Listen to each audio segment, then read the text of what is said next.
I've got the stream up on my left, so.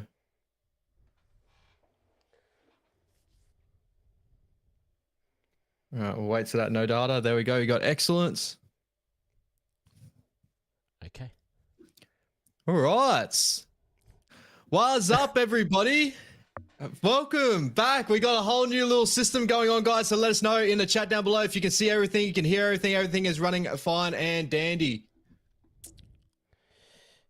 Yeah, welcome in, everyone. Man, just been having a lesson here from the tech master himself, Ash. So yeah, welcome in, everyone. Let's get everything sorted. Roosters just ran out on the park for those that are already keyed up. All right, we're looking beautiful. We're sounding beautiful, my man. That's good to see. All right. Guys, bear with us. We are currently working on a new system tonight. But again, as I said before, please feel free. If there's any quality issues, anything like that, chuck them in the chat down below. Tahi, thank you as always. Can hear you good. Beautiful, beautiful. All right, tonight, guys, a massive, massive finals match. We got the Penrith Panthers, the back-to-back-to-back champions, going for the four-peat.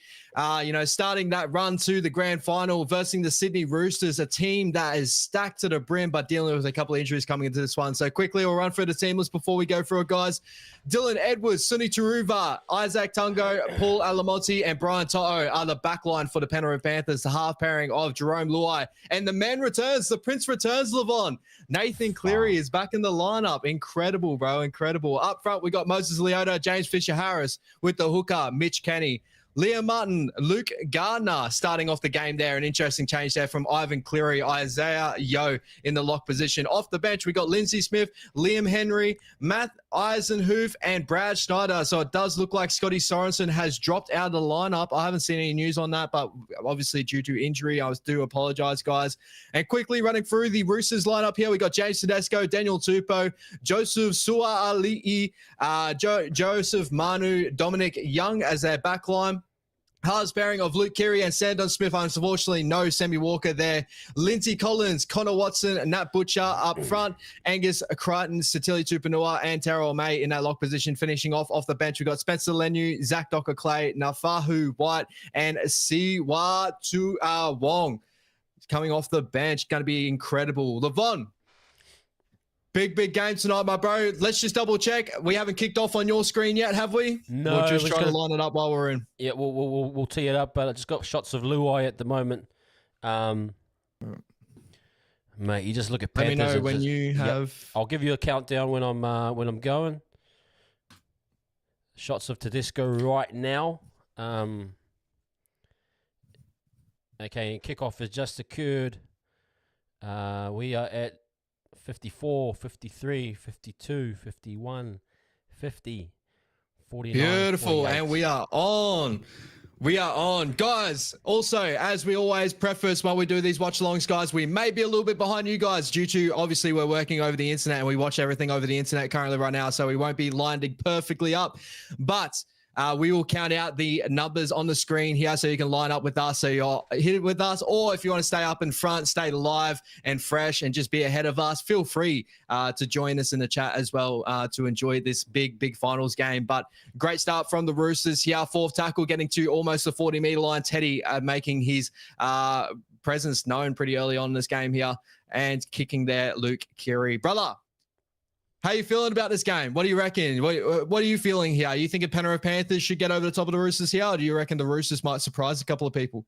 I feel Penrith should get over, but it's Nathan's come back and it's a few things they got to sort out. But just saw the kicking game actually from Keary. Just thinking that long kicking game is going to come into effect if the Roosters can get on that kicking game. But it just I think this is kind of the Panthers game. But you'd like to see the Roosters. Even without Walker, they got the talent there to do it. So we'll have to wait and see personally, but still in the favour of the home team. So interesting here. Obviously, Nat Butcher will probably be playing the predominant lock position. Oh, and the Panthers on the move really early. Isaac Tungo down the sideline, passing off to Brian To'o. Kicks back on the inside. Doesn't look like it was played up by Joseph Suoli'i. I don't think so. It looks like it'll be Roosters ball. Yeah. Falcon, baby. Yeah, Falcon. it looked like a bit of Falcon there. Hey, shout out And an Killer early shot fired. and Tahi Mez. Great to have you guys. And also, guys, test out the emojis. Our members in the chat, we should be able to put up your emojis live on screen as well. So Levon can test it out for his OBS stream. We are running off of Levon's OBS tonight. So we just want to test everything out. Is all goods there. So we can finally do our ways away with StreamYard. We'll have to see how we go. There we go. We got Killer. Bring it up. Prince. There we go. SJ. Let's go. All right, Tahi. Look at Tahi with the emojis. There we go. Fourth tackle kick there from Luke Keary. Pins the Panthers back behind that 20. Dylan Edwards working out of his backhand here. Makes the first man slip over. Looks a bit of a slippery field out there. Looks like Lindsay Collins it was making his way back into the line. Big launch shift there from the Penrith Panthers. You probably noticed them working over the middle, probably a little bit more, trying to tire out these Roosters middles, especially when they have the big man off the bench, Spencer Leniu. They'll probably want to tire him out to really limit his impact off the bench there. But it was pretty good to see. Obviously, the Panthers put out some pretty early shots in this game too, shifting pretty wide and early of that fourth tackle. And as we see, Moses Leota getting over that 50-meter line advantage. Nathan Cleary pulling back under Liam Martin, dies at a tackle, middle of the post, about 30 out. Nathan Cleary putting it up into the corner. Beautiful little sit there. And knock on. Oh, and the error from Daniel Tupou. So the Panthers get first crack on the Roosters line. It's going to be interesting to see how the Roosters hold them out. Defensively, the Roosters have been fairly up and down this year. And the Penrith Panthers, they definitely know how to strike when the iron is hot. Yeah, a bit of pressure there, and good to see Cleary on the ball. He's looking good in his movements. This will be a great attacking set to see how they kind of what they come up with. But a bit of shakiness from the Roosters here. But interested to see the goal line defense, see how they hold up. What I would say, bro, is like it's really good to obviously watch the Penrith Panthers, and obviously the little things they've added to their game, which is different to our system as well, but still very similar type of systems. Like the building blocks are both the same sort of look as what Webby and Serrato built with the Penrith Panthers with Ivan Cleary. So it's good to see that stuff that we could probably build on in the future as well, what the Panthers are doing currently right now, because they are a couple of steps ahead of what we are currently at the moment in our development. Yeah, absolutely. I mean, this is nearly potentially four-time winning premiership team. We're seeing them in their peak and prime, and we're only at the beginning, but it's great to see those building blocks. A lot of cutting back inside, actually. They're testing that middle defense of the Roosters. They must think there's something there for them. This is the first iteration of that Panthers attacking system that they love to attack through the middle and really tire out the middle. With Nathan Cleary dying the ball, fifth and last. Here we go. They go right. Set restart on the last tackle. Poor discipline there from the Roosters. It was. When you do try to wrestle a little bit too much, but Klein maybe just a bit too quick on the fire. Trigger happy. You play those risks. Oh, Luai bouncing off one. Oh, looking freaky on that side there. The Panthers dying with the ball on that left-hand tram line. Opens up their right side, open side. They go 2-pass shift, 3-pass shift. Out the back, Dylan Edwards to Brian Tyre. Brian Tyre crashes over in the corner. The Panthers strike first, brother. Man, what a great system. Beautiful structure. Everyone in sync, everyone in flow. And the beauty of Brian Tyre is he's just got that power, but also the body, the height. You see how low he can get and still drive forward through the line. It's almost impossible to stop as you're a covering wing or a centre. Your body weight's going to the sideline, and he just uses that against you. Beautiful play. Beautiful try. And as like, you know, I know a lot of Warriors fans obviously want a lot of speed in our lineup coming into next year because we have dealt with speed. But looking at the Penrith Panthers and like, you know, both their wingers don't have the speed or toe of like AKPs or Saabs or anything like that. But this is the way that system can work. And if we could figure out something very similar, we should really point a lot of these things out. Obviously, Dall's not to the level of Brian Toto, but I do see Dall do a lot of these very similar things. So, you know, I would say that their attacking set doesn't look as deep as ours. They play pretty flat in front, but really good setup for that try there for Brian Toto in the corner off a long open side shift. Yes, no, absolutely. Let me just quickly, guys, I might need to reset the link for the score. My apologies. Beautiful. I'll get that going. 13 tries and 13 games, guys, for Brian To'o in the final series. So he's almost scoring a game click in the finals. Crazy stat there for Brian To'o. What an incredible winger. Absolutely, he's an absolute beast. Yeah, let me just get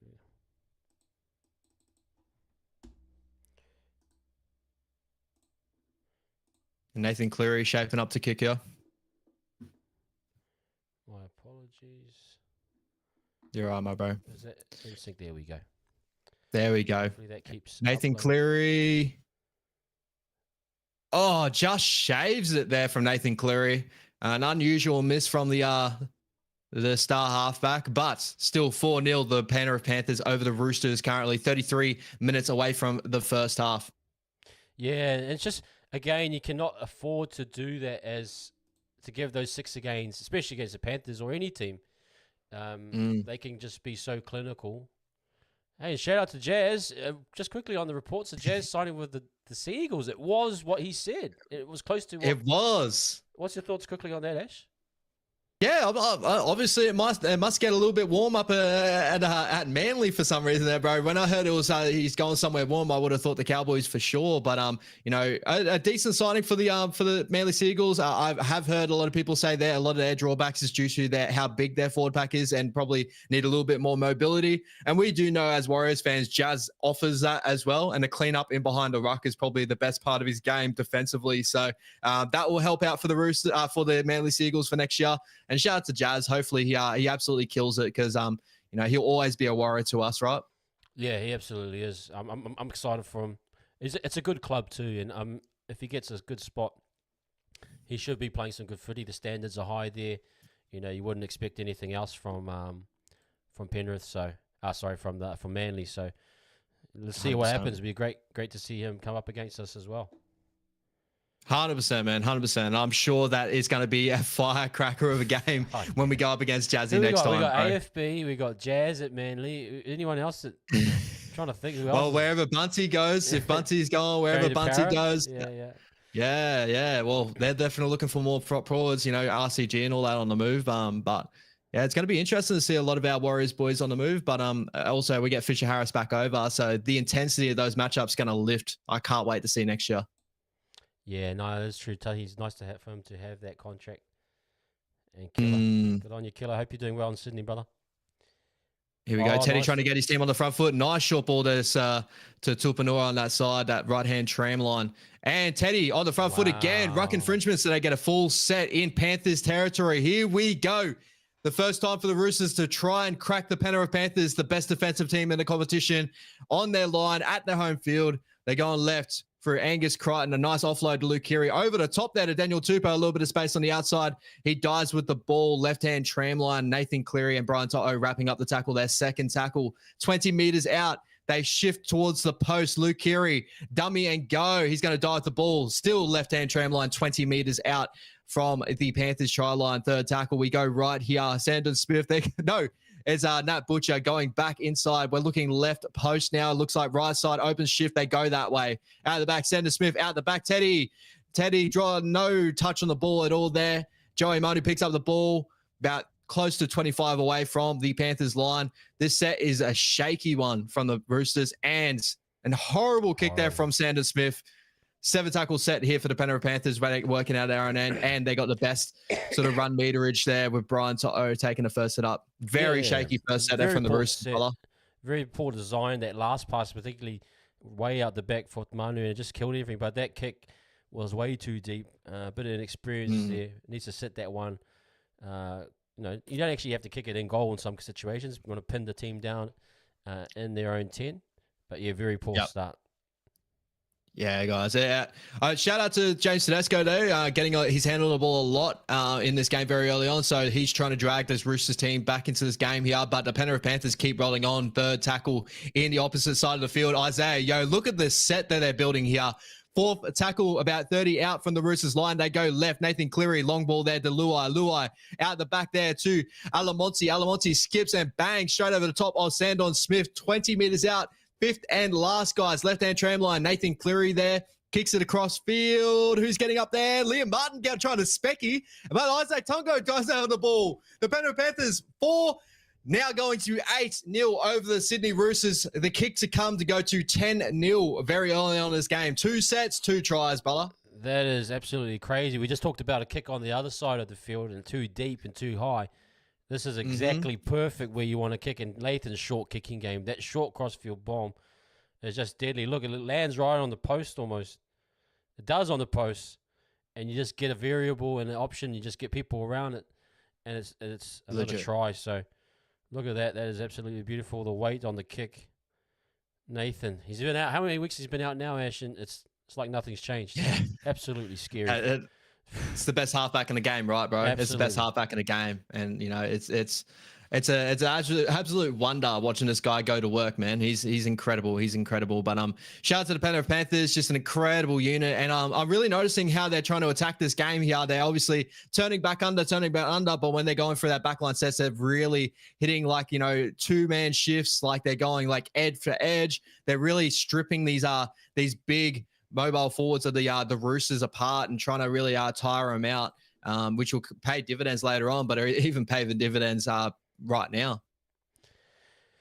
Yeah, everyone's in sync. Liam Martin's been really good, just putting pressure on the line, putting pressure everywhere. But mate, this is just insanely good. Again, you get a 5th tackle, repeat, 6 again on the 5th tackle for Tedesco. You should have a good opportunity to get a repeat set or pin them down their end. You get a 7 tackle set, and that's how dangerous it can be. You know, we're exactly. 1.5 one more try, and we're nearing a kind of blowout of momentum. It's going to be tough for the Roosters to pull this back. They haven't shown anything yet that says they can, so it's going to be really, really tricky. You know, and out of all teams in the competition, you probably don't want to give away a decent lead to the Penrith Panthers, the best defensive team in the competition. They know how to shut out games. They've had that final series. They've experienced, week in, week out, year in, year out. They're there. They know how to win finals games. So the Roosters definitely need to wrestle back momentum as quickly as possible. And it needs to start now. Yeah, it has to. It has to really. They're getting worked around the middle too. So the middles are under pressure. Look how long those shifts are there. Dylan Edwards. Killing them. Yep. They're really pinning those edges. So they're really trying to pin on that 4-man, working over Angus Crichton and trying to move around these big mobile forwards like the Terrell Mays of the world. And a penalty given away there. Poor discipline again from the Roosters. And he gets another penalty away too for arguing with the referee. So it's going to be even bigger of a deficit there. The Penrith Panthers will be in a great attacking position after this big kick from Nathan Cleary. Yeah, just ill discipline. I mean, Roosters always been known for the ill discipline. You just cannot afford it at this stage of. Look at this wide shift here. Long shift, bro. Far. And Luke Garner, man, missing that first tackle of Tupanua, missing that first tackle there, and Luke Garner finding room down the opposite side. They're shifting again, turning 2 back under. They fake out. Nathan Cleary, dummy and go. Look at him go, man. That's the best halfback in the league currently right now. Dylan Edwards and dummy half shifts over to Isaac Tungo. Couple of side steps. They're playing front foot footy now. The Penrith Panthers are feeling it right now. This is a whole new Penrith Panthers. Here we go. They're going left. Over to Isaiah, out the back. Jerome Luai, big goosey, comes back on the inside off his left foot, gives it back to Nathan Cleary, gives it back to Dylan Edwards with a bit of hot potato here. Dylan Edwards dives to the ball, right at post, 4th tackle. They go short side. Liam Martin, crash ball. 5th and last. They're about a couple of meters away from the try line here. They go left, open side shift. Nathan Cleary, a nice little grubber in behind. Jason Tedesco, no. It is Joey Manu who dives with the ball. It will be a set restart here for the Penrith Panthers.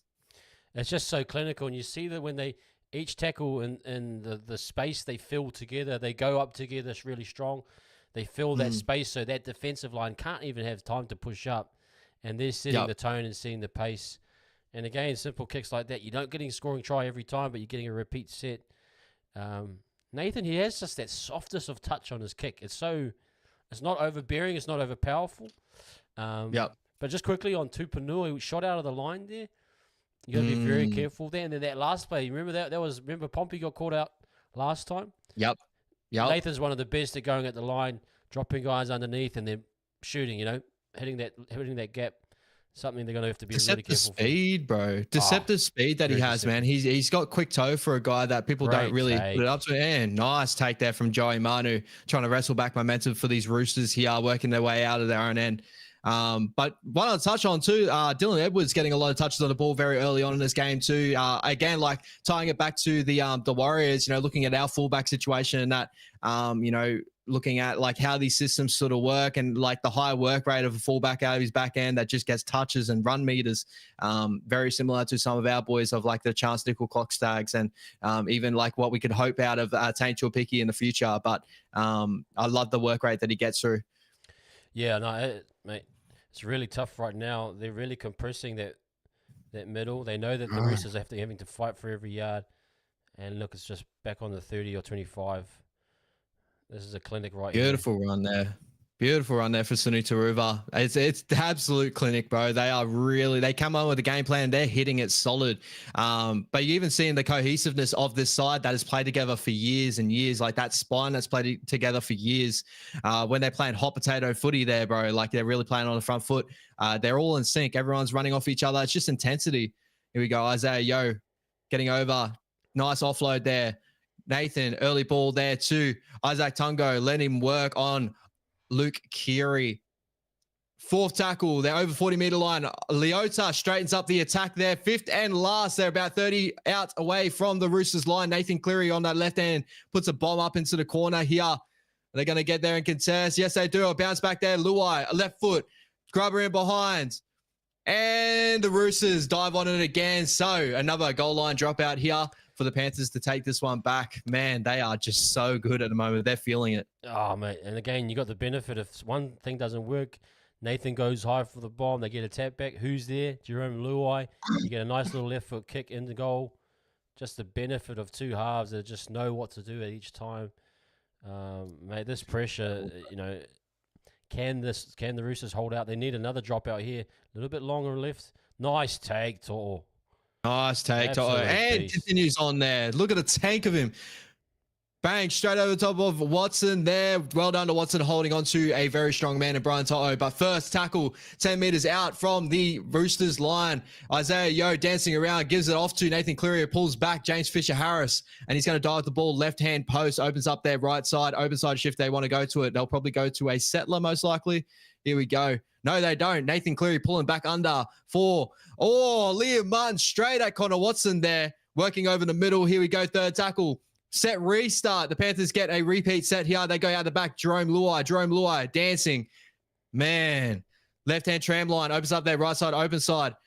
Bang. Short ball there too. James Fisher-Harris gives it off to Nathan Cleary. Dummy and go to Dylan Edwards. Dylan Edwards out to Isaac Tungo. Tungo makes the first man miss there. Suwali'i, but well done from Daniel Tupou to shut down that play. Second tackle, sorry.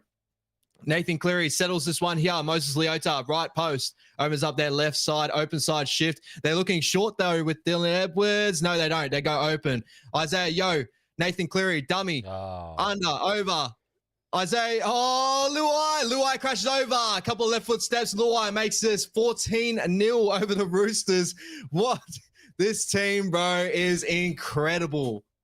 Absolutely, and the way they just move the pieces around, again, it's like they're playing chess and the Roosters are playing checkers. They're moving the chess pieces on the board to get the openings.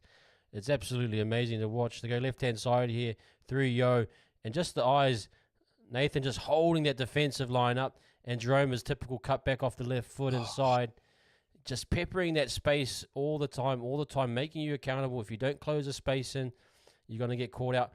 Manu goes for the outside. Jerome cuts it back in. The defense on the inside just doesn't come in and close that space. You got to be on point at every time with these guys. It's absolutely dangerous. 14-0 with 20 minutes only into the game. Far out. This is scary. This is very scary. Obviously, they're pinpointing a couple of things here. A couple of tired forwards there just not moving over and keep their legs moving, which causes that Luai left foot step to really work wonders there, creating havoc for those middle forwards that are trying to have a little break from all the the work they've been doing through the middle. That's what they really do at the Penrith Panthers, right? You know, they're really working. This is like the new evolution of the Penrith Panthers here. When they first started, like, you know, with their attacking system, they were just playing back for unders, under through the middle, under through the middle. But now we're seeing like more of a hot potato sort of Penrith Panthers, where it's just ball playing, short ball, one, and just attacking edges, turning back under. And it's just footwork of players like Luai, To'o, creating a lot of missed tackles and scoring tries. And you see there was a play where nothing was happening, and then Martin sort of read the play and he started to get up on the line, went through the line, then went out to the back. But they just got an intuition with each other. They know, okay, something's going to happen. The ball's come back. It shouldn't technically, but I'm going to get involved. I'm going to act on that. You know, and that's a sign of a good team, is that they're going to act on something when they can sniff it out as a group. They know, okay, Jerome's cut it back from the left. Look, I'm going to get ready just in case Nathan wants to do something. And they're just momentum. You just can't stop it. It's just quite scary, actually. I'm afraid for anyone that's coming up against these guys, man. It is dead. You know, the best way I can really sum up the way they're playing their football currently at the moment is like, it's very much like a basketball style of football, right? You know, they're not like it's the attacking sets they're starting to go away a little bit from like structure, and more of like, you know, when they play offload, it's just like they're passing off and just passing to each other and creating with each other. They understand that they got versatility around their side with the Isaiah Yo types. Even like players like Fisher Harris has got a ball playing game to him now, and they're playing like legit. They're just passing it to each other and finding the spots that they can attack from. It's really interesting, bro. They don't stick solid. They don't just go, you know, they pass it around. They use the pill. Like the amount of one pass sets they're doing is incredible, bro. Like they're really finding the spaces in the defense. Yeah, their attack is so varied as well. I mean, I compare it to ours. Ours is a little we've probably got maybe one set style at some time. Yeah. You see their sets, they're just Tupo, having a night. And that's an experience piece for the Roosters. And this is what happens when there's pressure, scoreboard pressure to work in the finals. Man, a guy like him doesn't usually make errors like that, but the Penrith Panthers. But back to what you're saying, my bro. Yeah, 100%. Like, the variation of their set build-ups, they can look different every time. And that's a team that's obviously developed over the years how to build pressure. Yeah. I think we're still in our kind of developing that as a club, but it's, you know, to build, you can see how they know what type of hit they need to do next. Okay, we're gonna go too wide off a ruck. Okay, we're gonna cut it back off the wing. You know, they know what type of looks they're getting each time. But man, credit to Tungle. Tungle's looking pretty good. They're all looking really sharp. He's really stepping up. Yeah. He's really stepping up in this game, bro. I think the only worry about Isaiah Tungo is definitely defensively, but they're not really getting tested when they're on the front foot the way they are. But the other thing to that, the caveat to that as well, bro, like, you know, to add with that, you know, they're cohesive. They've played together for years, so they've opened up evolutions of their game with their attacking sets. But the reason why they can play this football as well is because they know they can defend anything that really gets thrown at them. The best defensive team in the competition, if they play this sort of style of football, they got the confidence to defend it as well. So that's what makes them such a scary prospect, is that they've got all the confidence in the world of their game. They know they can beat you in every area of football at the moment. That's an accidental crusher. But yeah, even you see when they're pitching Yo out there, they're usually dropping underneath. Like they're doing, like, a lot of teams, I suppose, play at the ad line a lot and just play one out and play off, you know, the half or whatever. It's great to just see guys dropping underneath. They're just going to say, hey, we're just going to keep cutting back to your middles. We'll see if they're going to hold up. If they're not, we're going to build until we draw you in, and then we'll go wide. It's great to see. Simple football. Exactly. But it's very, very effective. Simple but effective, bro. That's the best way to sum it up. Here we go. The Panthers are on the attack. Second tackle, they go left. Luai pulling back under. James Fisher-Harris looking for the offload. He's not giving it away. Dies with the football there. Third tackle, we're looking left side post. Opens up. They go short. Kenny, short ball there to Luke Garner. Garner gets over there. He'll make it 20-0 the Roosters. Man, 17:50 left for the first half. And it's 20-0 the Penrith Panthers with a kick to come, bro. It's great read by Lenny and great play by Garden. If you see, I think it's Keary shoots out knowing that they're going to try and jam the half Lua on the outside, and they just get the one-on-one. Nice little turn, like a kind of post-up play, spin into contact, get the ball free, because that's always the difficult part, is getting the ball over the line. Spins through, powers through. Keary can't quite. Oh no, who's the half? Sorry, I'm not sure what his name is. Sandor Smith. Sandor Smith can't get the wraparound and the fight through to push the ball. It's clinical play. That's what we talk about, using your back rowers in isolation like that. If you're going to get your halves jamming out the back, that's what you can get with some clinical work, mate. Yeah, the best teams in the competition know how to use their edge back rolls to effect, and it's moments like this, and this will end up causing their backline shifts to work later on, because Joey Manu now knows he has to overwork for that inside half, which creates space on the outside. So do expect that outside to be attacked a little bit later on in this game, with Joey Manu probably playing a little bit tighter with that halfback there of Sandon Smith. But just clinical work from the Penrith Panthers. They're just belting the door down at the moment, and the Roosters just can't find any space of possession at the moment. It's an absolute domination. It is, and again, I think it goes back to a lot of people's feeling was that the Penrith and Storm are clearly outlined as the best two teams in the comp. Anything underneath that, I mean, you saw the record with the Roosters that they only beat two top 8 teams this year. And it's evident in many ways. I mean, you're coming up against the best, but it can tell you that the competition under those two, it's dire, bro. It's dire. It's not of that level. We saw it. That's why it's definitely possible for 4. It's definitely possible for 4, bro. It's like everyone's kind of like, with Cleary being out, it's kind of like the Roosters, the Panthers probably hit a they plateaued, but man, like we're just looking at it. This is scary right now for anyone that wants to come up against us. I'd be worried. They are incredible, bro. They are incredible. Wherever they sit on the ladder, bro, I'm sure they just turn it on at finals time. Like this Penrith Panthers, a lot of people hadn't seen this Penrith Panthers in normal football time, but they're such a intuitive football side to when they know when finals time comes along, bang, that's where they hit their straps and they just turn up their football. This is the best Penrith Panthers we've seen all season, and they've hit it at the perfect time. Yeah, it comes back to Cleary. Knowing when to make your run, Ivan, I mean, and those guys as well. I mean, if you look at how they kind of came through the season, I remember Fish kind of came in late. If you remember that, they understood. Okay, these guys have played some rep footy. How are we going to get them through a long season and make it to the So it's just well balanced, good management of their staff. And look how fresh they look. That doesn't look like a team that's 4 years straight of finals footy. It looks like a team that's fresh and ready to go. And I even think, even if the Roosters were full, strength in this game, I know that, the Roosters fans would be starting to say, well, we're down on players and that, but you just haven't had the ball enough to even show the attacking side, which is your best side of football. Even if you had Sam Walker in the side, and I still believe that it will probably be around the same sort of score line, even with Brendan Smith in the middle, as the Panthers give away a penalty here. So a little bit more ball there to the Penrith Panthers, to the Sydney Roosters. But stats here, bro. 73% to 27% right now to the Penrith Panthers.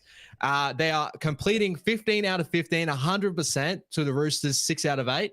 The Roosters have only touched the ball 8 sets in this game, bro. And they've only ran 182 meters from 26 runs, where the Penrith Panthers, 745 meters. They've almost cracked the 1,000 mark already on the Sydney Roosters. This game is an absolute domination so far, and the Roosters need to try and turn back the clock a little bit here and get some momentum and get back in this game.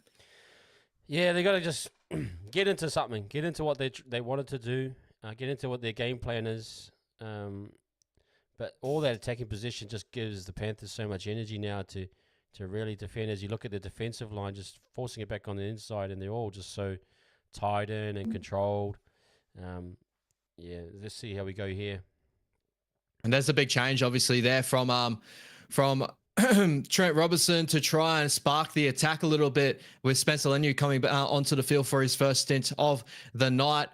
Sandor Smith dying with the ball 30 meters out from the Penrith Panthers line here, 5th and last, middle of the field. They go right-hand side with Luke Keary putting kick up there for Dominic Young, chasing hard with Suni Taruva, bats the ball back, but well done. Paul Alamonte is there at the right space, the right time to dive on that ball, and they'll get the playable here. Yeah, they're missing some, obviously with Sam Walker out, they're missing some kind of clear attacking kicks and structure. They've got a great chance here to just pin them down. Nice strong set here. Hopefully we'll get them some more ball control and then start to get their attack involved, but got to be really sharp here. Actually, That's a great point there, bro. You know, the first time that they had their ball, you know, Sam Walker's probably his best part of his game is that short kicking game, especially within down the opposite end of the field, you know, the little kicks over the top and stuff like that to really pin the Panthers back in their own edge. Their first time and the opportunity, obviously the 7 tackle set, which caused the just floodgates to open out for the Penrith Panthers. So great point to bring out there. They probably are missing a little bit of Sammy Walker from what we were saying before. Dylan Edwards getting through his work here, getting the Penrith Panthers over that 50-meter line. Beautiful work from a guy that works so tirelessly, and that right knee strapped up to the 9, carrying injury into this game. Fifth and last, Luai puts it up into the corner, and Dominic Young catches the ball, dives down, 15 out from the Roosters line. Just a clinical set there from the Penrith Panthers to try and wrestle back momentum to this game and watch their defensive work here. You just see that defensive line, how they just close the space up all together. You know, it's like one big movement. They just kind of, it's like rowing a boat. They all, when that play the ball has happened, they all just move in unison. The Roosters have to really work hard here to try and break this defensive line down. Hasn't had any signs of any chinks, but they haven't been really being tested. So, here we go, 42. Oh, early kick there from Sandon Smith, and it's not there. Dylan Edwards keeping the ball in field there. Beautiful work from Dylan Edwards. Tireless work so far tonight, and gets them back to the 20-meter line outside of the Penrith Panther try line here. They're working out their own end. Suni Turuva to get them back in with momentum here on the front foot. 30 out from their own line. Or Alamonte takes the hit up there. Second tackle gets them out to 40 away from the Penrith Panthers line. Third tackle, sorry. Kenny gets the dummy half, goes left there to Lindsay Smith. Lindsay Smith gets him to about close to that 50-meter line. Fourth tackle, you know, Kenny there to Yo gets him over that 50-meter line advantage. Nathan Cleary should put a nice little bomb up to the corner here, and they'll get back to their defensive set, as we know from the Penrith Panthers. Nice bomb to the corner from Cleary. And nice take there from Daniel Tupou. I suppose this is the grind we thought it might be at the start of the game. This good little 4 or 5 minute pattern here is what you want. But you're 22 points down. You just got to, I suppose, think of it and not panic. You will get your opportunities. Hope, maybe you get a 6 again, a penalty here or there. You get a line break. The best thing to do is not force it. But look at the run meters there, 710 to 210.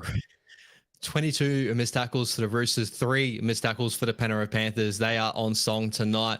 Beautiful run there from Nafahu Whites to get him 5th and last there. 40 meters out from the Penrith Panthers line. Beautiful kick there from Luke Keary. Will there be a contest here from Suoli? He gets up high, but Dylan Edwards, classy fullback out back to dive down with the ball there. Man, this Penrith side. What happened to the disruptor, man? No one's getting called for it anymore. Died out, bro. I don't even know the referees know they knew what the disruptor was to start with, bro. So I don't even know why that rule even got brought into place. But it obviously worried us for a little bit this year because we got called for it in multiple games. So NRL, man, to make up a rule and then just like, we're not going to follow that anymore. So frustrating, bro. I hope they really look at those certain things in the offseason here. Paul Alamonte wrestling away, getting almost that 40-meter line away. 4th tackle. Luai, bring it back. Dylan Edwards. Dylan Edwards, another touch of the football there. Gets them 45 away from their own line. Little bit less run meters in that set there from the Penrith Panthers. Great charge down. Oh, big charge down there from Connor Watson. Connor Watson should get the ball. 20. Nathan Cleary tackles him 5 meters out from the Panthers line here. Will they go short? No, they're going to open it up. No one's getting up there with them. It's poor. Obviously, all the work that they've been doing defensively has really taken it out of them a little bit there. Probably a big moment they can attack on their line. Angus Crichton stood there still with the ball. Offload there to Luke Keary. Luke Keary dummy and go. Third tackle, here the Roosters on the Penrith Panthers line, 10 meters out. Luke Keary looking like he's carrying an injury at the moment. White, short ball there to Spencer Lenu. 4th tackle. They are going to die with this ball here by the looks of it. 8 minutes away from first half. Luke Keary, dummy under. Also, second one under there. Joseph Suoli'i. 5th and last. We're looking left side post. Open side that right side. Open side shift. We go there. Sandon Smith. Bombs to the corner. And Joey Manu gets there and dies with the ball. 5th and last. Big moment there for the Penrith Panthers defensively on their line. And the Roosters not coming up with the chockies there with a massive moment in the game from Connor Watson. That was what they needed. The kick was just probably a little bit short. Probably just closer to the line a little bit, but great take. But see, you need quick reaction time to see how the defensive line. It took one tackle, and that black wall was just back. Just back, and bro. you had no ideas. You didn't know what to think. You got to be on your toes. You got to be quicker than that. I thought they should have gone short side just to react. That was the closest space to close up and get a play going. If they opened the open side, I thought it was going to be a bit tougher. But man, But that's what you want to see, though. That's great. Great work by them. And this all just ties down to just the hard work in the offseason to get to this fitness level to when it comes to these finals games, right? They've been through a 24-round season, 27 rounds overall, but 24 rounds per team. And they get to the final end of the season, they still having moments like that where, that big charge down from Connor Watson and all those boys were back within that first tackle play. And all the Roosters boys were struggling to get down the end of the field to try and click on that attacking moment there from Connor Watson. So it just shows the fitness levels of the Penrith Panthers are just sky rockets above most of the competition at the moment. Yeah, they really are. They're really on top of it. Although there's some good patterns here from the Roosters. They just, like I said, need a claw it back, but they need that clinical edge. Really kind of but the current forward pack they got on right now, it seems to be a bit more active. Nice little football. Nice. Oh, yeah. Wow. Oh, Brian Thoreau takes the intercept here. And he gets him over that 40-meter line. Dives at the ball there, right-hand tram line. The Panthers probably going to shift this early here. Here we go. Bang, long shift there. Luai gives it out to Luke Garner. Garner in and out on Tupanua. Tupanua tackles Garner there, 30 meters out from the Roosters line, 30 meters out. They go middle of the field. Dylan Edwards almost at the 20-meter line here. Guy with the ball. The amount of touches he has in a game is incredible. Isaiah Yeo turning back under Liam Henry. Big moment there. Liam Henry is on the field here in the final series for the Penrith Panthers. They go left. Nathan Cleary. Nathan Cleary turns back under dummy and go. Man, he just tests the line at will. Goes out to Luai. Luai looks inside. Left foot. And nice offload there to Kenny. Kenny grubber in inside. Nathan Cleary. Maybe held back there. I think they're probably going to check that. Back. Yeah, they will check that. Kerry did intentionally hold back. Oh, and he's copped a shot of the nose by the looks of it. Bleeding out of the nose. Who's that guy? Number 6. That's Liam Henry. He's looking like he's blocked him at the moment. Oh, no. Oh, they had a little bit of fight for it. No, if you go look from the other side, I'm wondering if he's being held. Kerry's being held as well. See how they're kind of fighting for position? Yep. There's the grab there from Kerry a little bit. Yeah, he's got a full jersey in his hand there. That's a penalty for me based on proximity. Looking at Nathan. Yep. I don't know if this probably won't get called a penalty try, but we'll probably look at Luke Keary getting sent to the sin bin most likely. Yeah, and what I'm saying is that the ball wasn't actually near that guy, so Luke didn't actually technically need to do that. It's just a lazy effort, and probably in reality for me it's probably a penalty, but because it's blatant, it will be a sin bin. But it's kind of like, what am I trying to say? It hasn't impacted scoring a try ultimately. No. It's just a lazy moment from Luke Keary there. Obviously, he's trying to catch his breath, the moments in behind, and just seeing a player that looks like he's going to go past him and just holding him back just in case whether he was going to get there to score that try or not. But definitely should be a sin bin. Yeah, unfortunately. It's lazy really by Keary. Yeah. Okay, so they agreed with what I said. It was just a penalty. Just a penalty, so because it's not a try-scoring situation. Like I said, the ball, if you look at the ball, it kind of turned back to inside. If the ball had probably stayed on the outside and Keary pulled, it would have probably been a sin bin. I actually kind of agree with this in a sense. Yeah. But I agree, but based on consistency. My only rebuttal... Yeah, my only rebuttal to that is when a team's let's say Connor Watson, he did that charge down, he got down the end of the field, he got tackled, and they hold him down. It's not a try scoring situation there in a way. He's holding him down, so all their boys come back on side. Obviously Luke Keary, it's a professional foul, right? He's holding him back, just a lazy effort, but in a motion that could have dictated something that happened later on. You know what I mean? Like, no, I but agree. I see where you're coming from too, because, you know, the ball wasn't anywhere close to him. So it probably didn't impact a try scoring situation, but could still be deemed as a professional foul. So you could look at it multiple different ways. But good No, call, I reckon. I agree with you based on consistency. It should have been a send off. But yeah, I man, know what you, 24, I know what you're getting at, bro. 24-0. Yep. But Bro. Blandy's probably called it in and said, "Hey, I don't want any send-offs. Viewers are going down already. The Panthers, my views are going down. My money's going down. Do not send anyone off right now." Is it the Warriors in the finals? No, it's not. Sydney Roosters. It's all good. Keep them all on the field. Keep them all on the field. It's the Roosters. Just kidding, Politis will guys. get at me. Uncle Nick will get angry at me. Do not send Yeah, we're anyone gonna keep off. Uncle Nick happy. Oh man, tell me about it. Oh, brother. Incredible start here for the Penrith Panthers. 24-0, 4 minutes, 32 seconds away from first half. Just quickly, The man, Roosters- in comparison from our performance, because we played first round Penrith last time, mate, we kind of did a little bit better, I suppose. Bro, legit. Like, we had a little bit of moments. And we and had the I same think our situation, problem was- Walker and Tamaiti with the halves, from what I Yep. remember. Yep, exactly.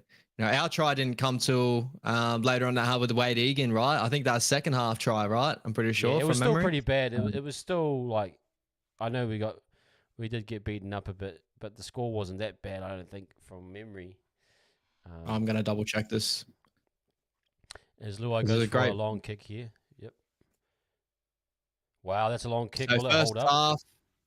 first half last year for us. Oh, beautiful. There we Beautiful go. work. James Tedesco gets tackled in goal. The Penrith Panthers going to get another set on the Roosters line here with the short dropout or the dropout from the Roosters. But last year, bro, 2023 finals, first game, obviously it ended 32-6, but went to halftime 20-0. Awesome. I can't say this. It's fairly similar. I got bad our memory. first try- Yeah. First try didn't come till a 56 minute, the first try in the second half. And then the Panthers obviously took a stranglehold later on in that game, but just shows the class above that the Penrith Panthers are, comparatively to a Roosters lineup that if people just name that team list on paper, is still an incredible team list, right? Yes. Man, yeah, great point, Tans. Hey, hope you're doing well, Tans. Great to see you. Thanks again for Tuesday night. That was a great chat. Absolutely awesome. Yeah, man, it's just far out. This is just scary. Incredible, bro. Incredible. Here we go. Nathan Cleary out the back of shape. Nice short ball there to Paul Alamonte. He'll reset here. Third tackle looking towards the post. Kenny there to Yo Linkman to Nathan Cleary. Short ball there to Liam Martin. We're looking at right side post. Looks like that open side shift, or they'll look short side. They're going to go open side. Here we go. Kenny out the back there to Isaiah Yo going to dive the ball here. Fifth tackle, left side post. We're going to look short side. Here we go. Luai out the back to Nathan Cleary. Dummy and go Nathan Cleary. Oh, Joey Manu, big effort there to save that try from Nathan Cleary. But they are really running at Sandom Smith's side at the moment. There's a lot of defensive moments there from Sandom Smith that the Penrith Panthers are really enjoying. But yeah, man, this is an onslaught, bro. And if you want to learn anything about being physical in the halves, I mean, look at Nathan Cleary coming back from shoulder injury. This is the style you have to play. This is the style that's going to test defenses as you go deep in the line, attacking the line physically as a runner, not just a passer. And you've seen how he's come back with no fear of the arm or anything, ready to engage. It's a beautiful thing to watch. Here we go. The Roosters get a penalty late in this half here. Ashley Klein giving the Roosters hopefully some field position to end off this first half, this dire first half, 24-0. A minute, 27 seconds left in this first half here, guys. Guys, if you enjoy the content we're bringing to Wise Up TV, please make sure you like and subscribe to the channel. Hopefully you are enjoying what we're bringing to you guys in the final series here. Unfortunately, no Warriors, but we get to see some cracker teams go against each other here, and we're seeing a Penrith Panthers team that is absolutely dominating the Roosters currently right now. The Roosters trying to fight back here with James Tedesco down the right-hand touch line. The second tackle, ruck infringement.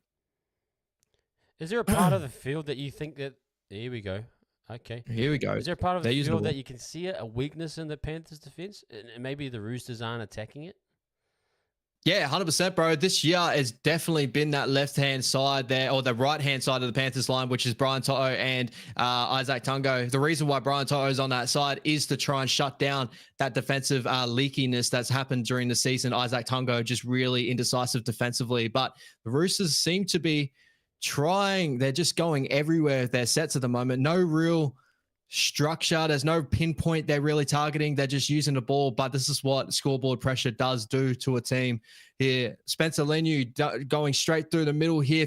Last 15 seconds left on the clock. Will the Roosters come away with a try before halftime? They go left. Luke Keary, chip over the top. Daniel Tupou to fly high, and it doesn't come down with the ball. Beautiful work from Brian To'o to knock the ball out of touch. And it's going to be first half there. 24-0, the Penrith Panthers dominating the Sydney Roosters there. Brother, your thoughts so far in that first half, man? Just clinical, right? Absolutely clinical. Just quickly on that last set, you see when you don't have your halves or your team with the right idea of what they want to do, and they just sit back on the ball because they're not really clear on how they want to attack. And you see how the Panthers close that space. And then on the opposite side, the Panthers fill that space up because they're all in sync, all in tune. Goes back to exactly what you said, clinicalness, man. It is just scary. I would love to see this up against the Melbourne Storm. It looks like it may be tracking that way, but you got, man, this is quite scary. And Nathan, again, like I said, just being aggressive. Jerome, both of them in sync. I've been really impressed with Yo specifically, and the attack to kind of early go back in behind, drop guys underneath. It's been very effective. It's caught that first back, that first interchange, or the first starters of Lindsay Collins, and that absolutely got pushed around like crazy. And it's just a credit to the Panthers. It's just so clinical. Mitch Kenny's passing game has been really on point. Really solid. Edward has chimed in. It's just, this is one of those teams. It's just getting scary, people. It just shows the difference. It shows the difference too, bro. Like, as I kind of touched on later on that half, that last attacking set from the Roosters was just wayward. They had no place that they're looking at attacking. They just want to try and find points anywhere that's possible because of scoreboard pressure, right? They just want to find something to get them back in the game. Where if you look at the Penrith Panthers, to start this game, they had a clear directive that they wanted to attack the middle and then shift onto the edges and find those little pockets of space and which part of the Roosters line is going to bend first. And obviously that right-hand side bent first with Brian To'o, but the majority of the success has come down Sandon Smith's side. So you're looking at a lot of short side rage with Jerome Luai down that side. They're trying to catch him out. So they're trying to filter down to that right post or even that left post and go short and hit one-on-one there with Sandon Smith and get him to create multiple situations. Nathan Cleary almost going over later on in that half there in that moment too. So just like these moments here, they're just attacking that left-hand edge to smithereens with the new half pairing. There, Sandon Smith comparatively on that side, then being Sammy Walker that's supposed to be on that side. So very clinical. And as I said, comparatively to the Roosters, just a bit everywhere at the moment when they get the ball, and they just don't have a structure. They're just trying to find anything they can to grab onto to shift the momentum back in their favor. Yeah, it's just, again, it's an execution of speed and timing. Like I quickly point out, is that the Panthers have a clear outline of what they want to do. Just quickly on Nathan too, just the short kicking game has been absolutely fantastic. But look at when he's getting the kicks off. He's going right deep into the line, engaging defenders. He's getting whacked on most of his kicks. And that just gives you that extra space and time, and the kind of drawing defenders in. I mean, it's just a clinic. It's just a beautiful thing to watch. Nathan Cleary, best halfback in the game, absolutely. Yeah, it's beautiful. Incredible, bro. And majority of their kicking game has come down that Roosters part of the end of the field. They hadn't had to use their long kicking game yet, which we know Nathan Cleary is probably the top half in the competition with long kicking game at the moment. Obviously 40-20 threats and all that sort of stuff to get the team out of the opposite end. But the Panthers just rolling to the opposite side of the field and putting bombs up to the corner and just creating those big moments of dominance from defensive sets to really pin the Roosters back and just tire out the Roosters to where they just can't find anything. They're shutting down big key men of the Roosters, like, Angus Crichtons of the world, that are not getting the ball with the steamroller. He's not finding with momentum. He's getting it standing in place and trying to figure out what's going on. It's an absolute clinic we're seeing out there, and it just shows how classy this Penrith Panthers side is, really, bro. It's incredible. And the scary thing is, I don't even think the Roosters have something to hang their hat on. Like, sometimes you play a really bad half, but you see signs of something good and positive, and you think maybe in the second half we can latch onto that. I kind of didn't see enough to say No. there's something there. Maybe it's a bit of kicks, and you catch a few. I mean, that charge down was a big opportunity, but they didn't ice that. They really needed to kind of pinpoint that, and it didn't really happen. Yes, quickly on Just Case. The first half looked like a video game. How easy Penrith were going from side to side, not just every set, but every play. Exactly the specificness of how they wanted to attack. It's just a team that's in a run. I give my basketball analogy, but the Chicago Bulls of the Jordan era, it was when it comes finals time, they just all, no matter how bad or good the season was, they just they just knew what to do. Tom Brady, anyone in any professional sport, when it's game time, when it's money time, they just click into gear. Patty Mahomes, great example. Chiefs, they had a bad year, kind of average games where they're just looking bad, and then when it's time to turn it on, it's there. It's muscle memory. It's all, these guys are just, you can just tell this is one of those teams, and I'm excited Manchester to see City, bro. Manchester City, Pep Guardiola, same sort of thing, man. Like, shaky starts to their season and that, and then everyone's like, oh, is it the same sort of City side? And then it starts that long stretch, straight after the Christmas break, bang, they turn it on. They come home with the chockies every single time. And this Penrith Panthers side is doing very similar things, and they're definitely up there with those best sides that we've ever seen in like sports, right? You look at, go to basketball, like, the old school Bulls or the Golden State Warriors, and then you look at, the Patriots and stuff with the NFL, the EPL. You look at Manchester City, Man United. These guys are going down like that with the NRL era, man. Like, the only team that can ever compare with them is probably the Melbourne Storm at the moment. That after looking at this, bro, I know there's going to be a lot of money coming the way of the Penrith Panthers to take out the premiership again this year, right? Well, yeah, you just got to say, and I got to give him extra credit. Like, I was thinking about player management and managing minutes. I know Nathan's been injured, but it's probably been the best thing for him. Like I alluded to, Fish kind of started late in the season. They gave him that extra time, I suppose, from the Pacific Championships. I'm not sure who else, but they've probably had guys that, they've managed their minutes. And like, you're going to lose some games. I mean, obviously their regular season record isn't what it has been previously, but they've done enough to win games. And like timing your run, like that's what it's all about. When you get into this level, man, the ability to time your run, the ability to just push the button in, like, okay, let's go, people. Lights, camera, action. 3, 2, 1, and action. It's like, here we go. They're like, turn it on. They're like actors, man. I just can't believe it. Oh my goodness.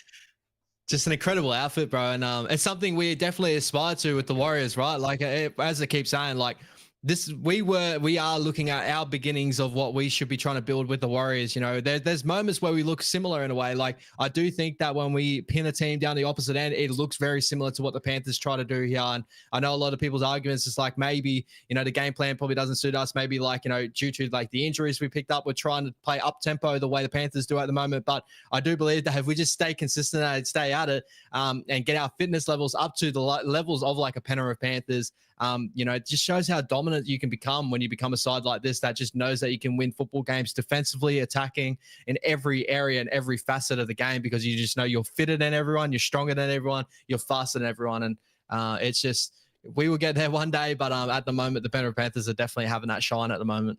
And I think for the Roosters case, I mean, like, again, the stats around them not competing with teams in the top 8.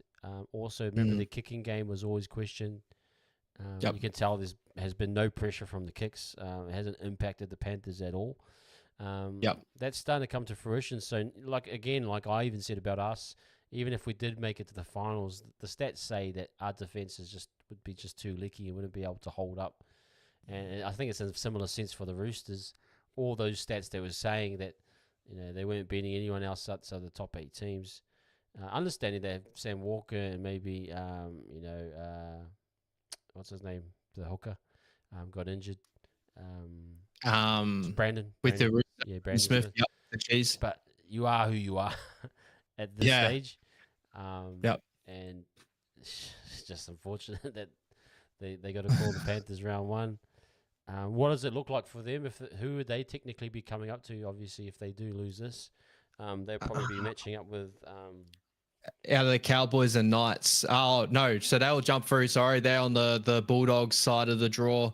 So Bulldogs or Manly, so they'll go all the way through. So it'll be Bulldogs, Manly versus the Roosters by the looks of it here in the next round. At So home, yeah.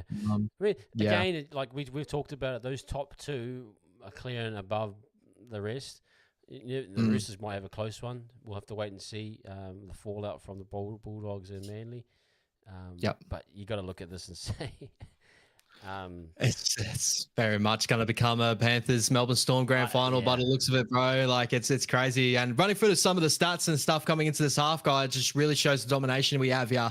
63% possession to 37% of the Penrith Panthers way. Time in possession, 17 minutes and 30 seconds to the Penrith Panthers, 10 minutes and 49. Forgetful minutes there for the Roosters because I barely remember 10 minutes of their time with the ball there.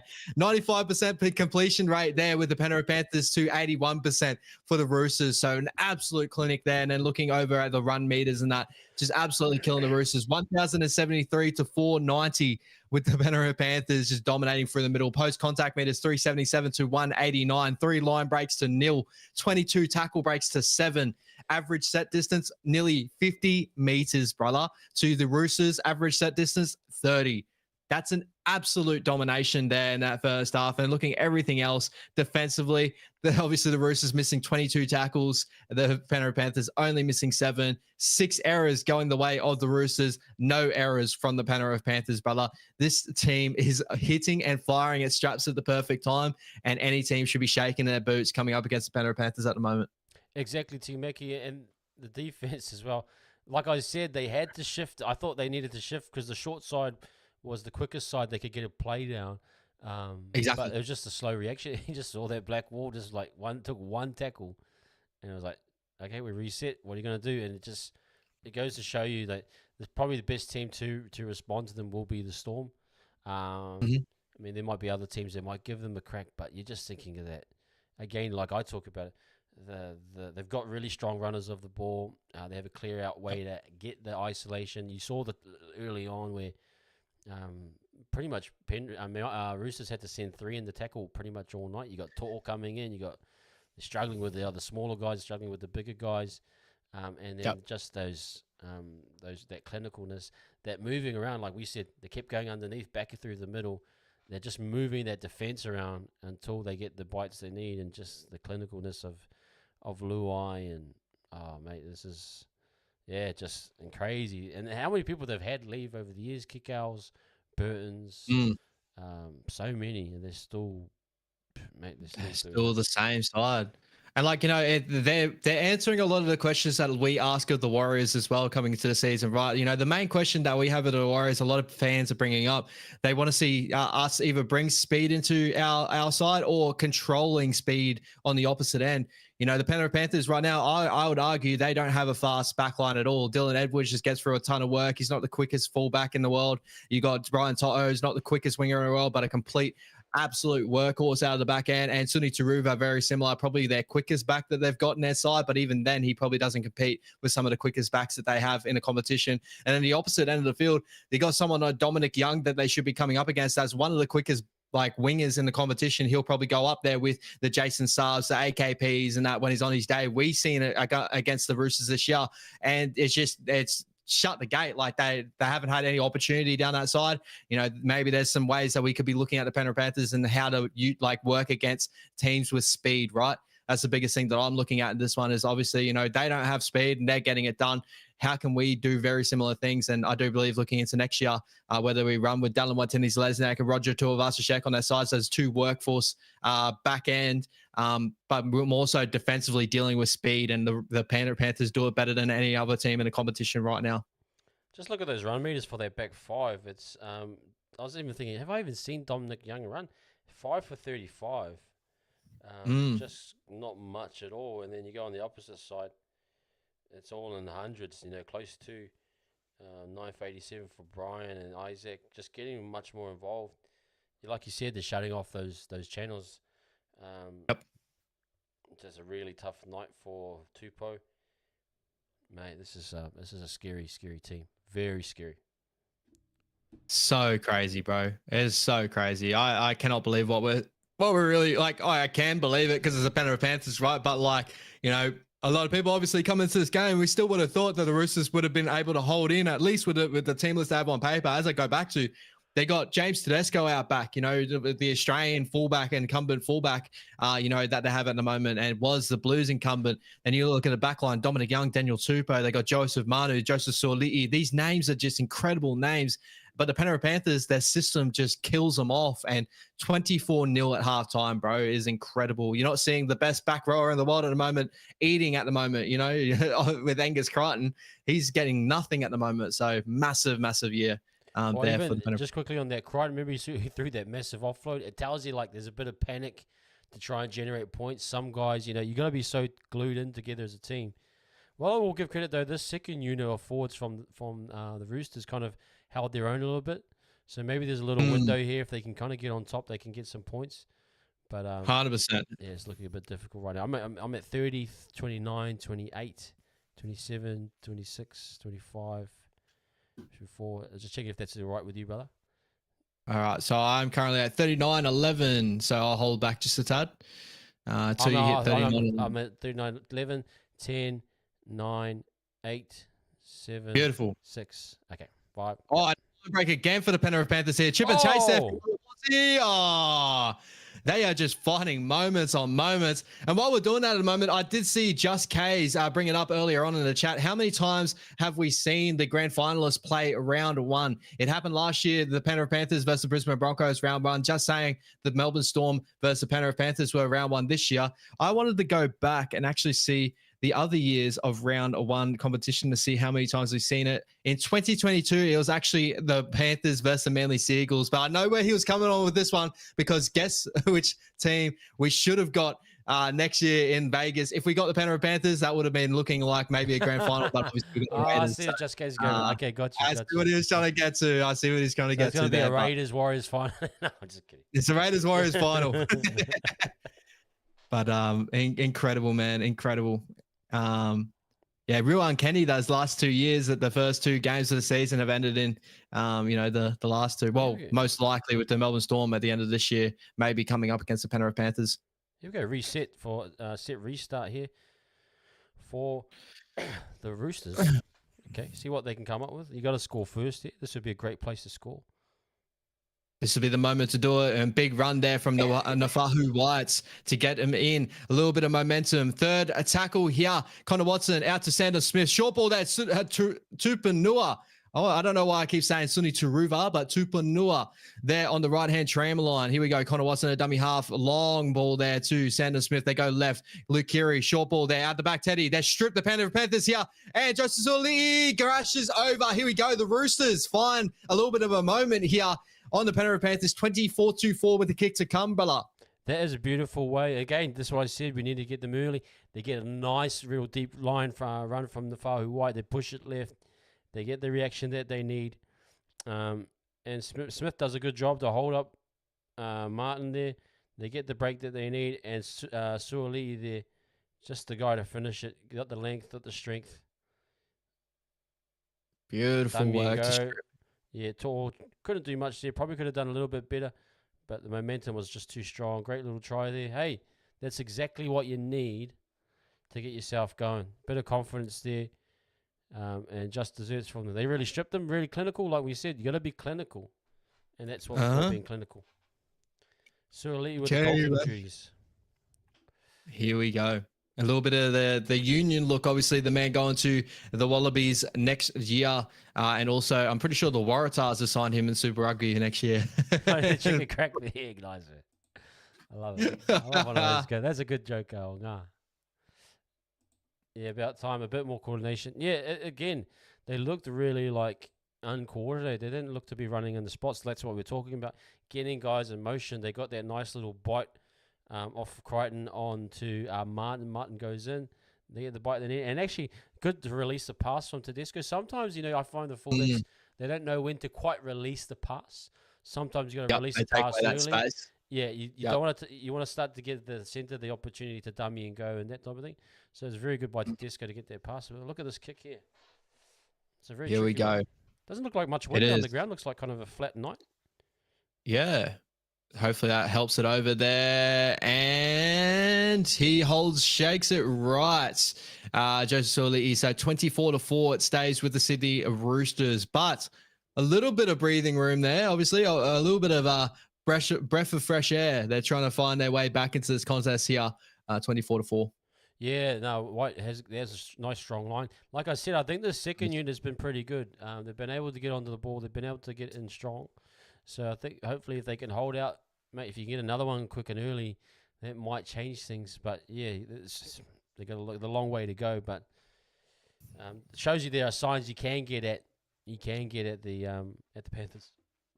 Especially down that left-hand channel, as we were talking about a little bit early on in this game. So here we go. The Roosters trying to work their way back into the contest here. 24-4, 35, 34, 33, 32, 31, 30 in the second half, guys. If you want to follow along at home, Dominic Young getting eaten alive by the Penrith defense there. Second tackle working out our own end, 20 meters out. Spencer Leniu, here we go. Big charge from Spence to almost get him 30 out from their own line here. And they go back through. Nafahu White having a good little stint off the bench, as we were just touching on there. Shout out to Tahi with Nafahu White. And then Connor Watson, they're going to go right here. Sandon Smith, dummy and go. Nice moment there from Sandon Smith. A bit of front foot footy on Lindsay Smith there. Here we go. The Roosters in attacking position. Put a nice little bomb up in the corner. Luke Keary does so. Fifth and last. And Dylan Edwards comes down safe with it. But a escort penalty there on the Roosters. Here we go, brother. The contest seems to be swaying the way of the Roosters a little bit right now, man. Yeah, a bit of momentum. You can get some good calls. Put a bit of pressure. He does change his line. Oh yeah, Alamorti comes right over. That definitely is, and cuts it off. Yeah, no, that's great. It's looking good for them. Again, let's see a goal line set. We can build pressure. These can be quite tricky sets when you're literally on the goal line. I like to have a builder set from the 40 usually, ideally, because you get the team going back further and further. It's a bit harder to reset that. They're on their goal line right now, so you have to wait and see how they break this. Exactly. But, yeah. Exactly right, brother. Exactly right. And here we go. Nafahu White dying with the ball there. Second tackle on the right-hand tram line. They'll go open side. Sandon Smith out the back. Keary out the back to Teddy. Teddy taken down there by Nathan Cleary and Isaac Tongor. And then they go back towards the right-hand side there. Spencer Leniu dying there. Left post opens up their right side. Open side shift there. Want to go Joey Manu's side. And that they will. Luke Keary out the back to Sandon Smith. Sandon Smith there. Long ball there to Dominic Young. And they get a set restart inside the 10. So another set here. The Roosters get on the Panthers line. Sandon Smith settling it there for Nafahu White. A nice moment again from Nafahu White. Really fighting the momentum back there for the Roosters here. A nice little stint off the bench. Connor Watson there to Keary. Keary short ball there to Angus Crichton. Crichton about 5 meters away from the Penrith Panthers line, left-hand tram line. They go open side. Wong hit in the middle of the post. They can go both sides if they want to. They go right. Sandon Smith out the back to Teddy. Teddy there to Dominic Young. Teddy crashes over in the corner. Here we go, baby. The Roosters finding a little bit of life here in the second half. 24-8 with the kick to come, bro. What are you seeing here? Absolutely beautiful little play there. Sandon Smith goes into the line. It's a double lead line as we're used to at the Warriors. And they go out the back to Teddy. They get a nice, get Taruva to sit. They get that nice little bite there. Nice work from Teddy. And they gain dummy and go the power to push through. But it's a beautiful little play here. Look at they go double leads. And nice out the back shape. Just hold Alamorti enough. Mate, this is what we need. Now, got to get the goal kicking. We talk about goal kicking. We know that at the Warriors, you got to get that sorted. But they get the numbers right. Well, they've got 5 on that side there. And they set their shape there. Yeah, no, it's beautiful. Absolutely beautiful. Beautiful shots, actually. I love the bird's eye view shots there. And shout out to Joey Manu. And I think it was, who's on that right-hand side? I think it would be Tupanua. That not all go into the line and cause an obstruction. They actually held just before the line, running those 2 double leads. Held just before the line. If you see here, on the screen. They pull up, bang, and just enough there to obviously hold in on Jerome Luai, which creates that overline shift for James Tedesco to crash over in that corner with the kick to come. This would not be on the preferred side by the looks of it, just judging on like the goal kicking of Joseph Suoli'i. He is a right-footed kicker, I do believe. So this will be interesting. Looks like the ball is. We've got a bit of deflate gate in the NRL. Where's Tom Brady at? You got a bit of Panthers up to their tricks, eh? Yeah, shout out Brady. Ashley Klein believes is okay. Ball, here we if go. you actually look at it, it does look a little bit wayward. When you can push the ends in a little bit, it does kind of imply that there is a little bit of lack of air in there. Bit of Tom Brady here. Bit of Patriots in the old Panthers. Bit of Belichick on Cleary. Bit of Belichick. A smart player there, Ivan Cleary, getting the deflate gate balls out there in time for the goal kick for Joseph Suoli'i. Absolutely. Oh, mate, we're going to hear about this. Oh, Buzz will be onto this story. Here we go. No. Beautiful kick there from Joseph Suoli'i to crash it over. 24-10. Beautiful work there for the Roosters to bring it back to a 14-point deficit. Can they bring it home? We'll yet to see. But good little moments there for the Roosters there. Nafahu White, bro, are being a main key contender here for the Roosters, bringing them back to life. Just a lot of work rate for the middle and just energy, I believe, is just bringing them back to the Roosters, finding a little bit of momentum for the middle. Yeah, Nafahu's been an absolute beast. Like I said, I think this forward pack, this current rotation had as a window to get on top, and they're more than proving it. Needed that goal kick, and they got it to try and keep it level. Now you're 3 scores away. Can you get another one before you bring on Moses Leota and Fisher Harris and get this last forward pack off?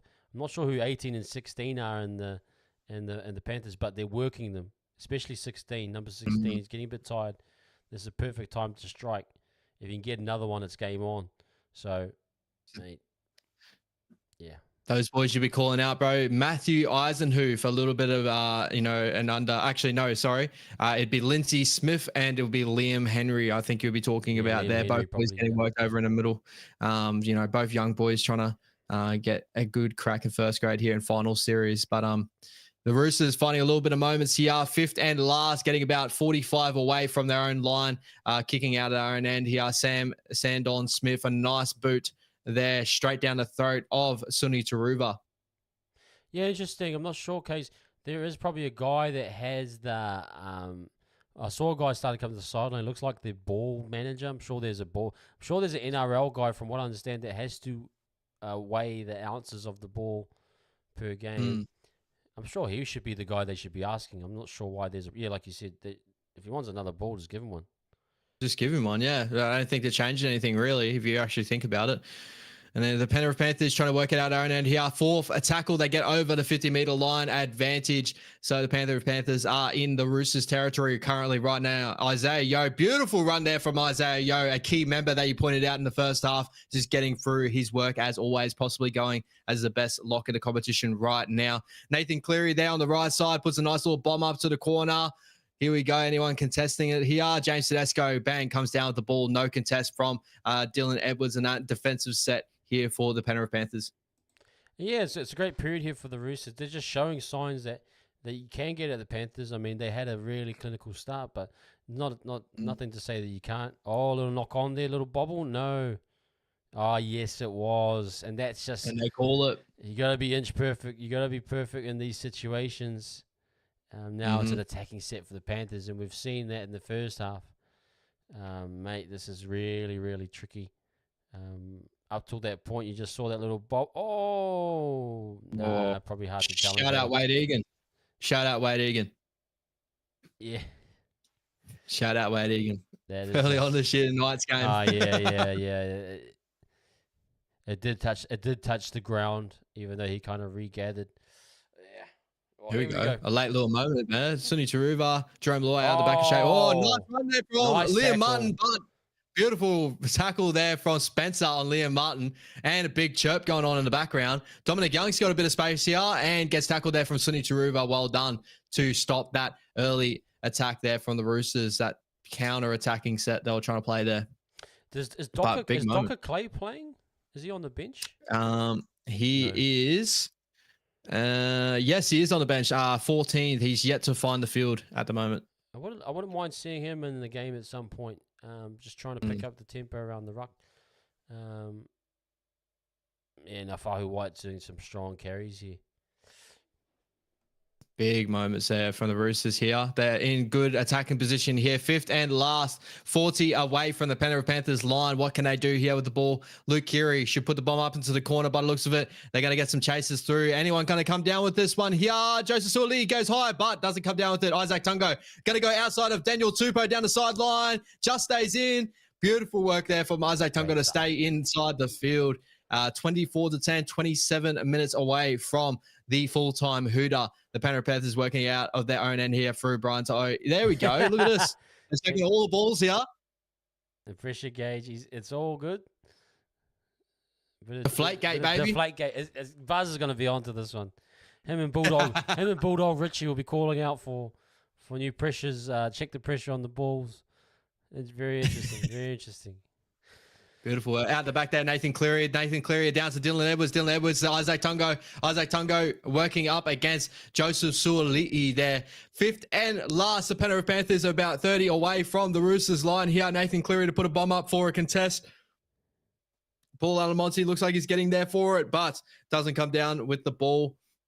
Beautiful work from Joey Manu to hold his ground there. Penalty. Oh, no.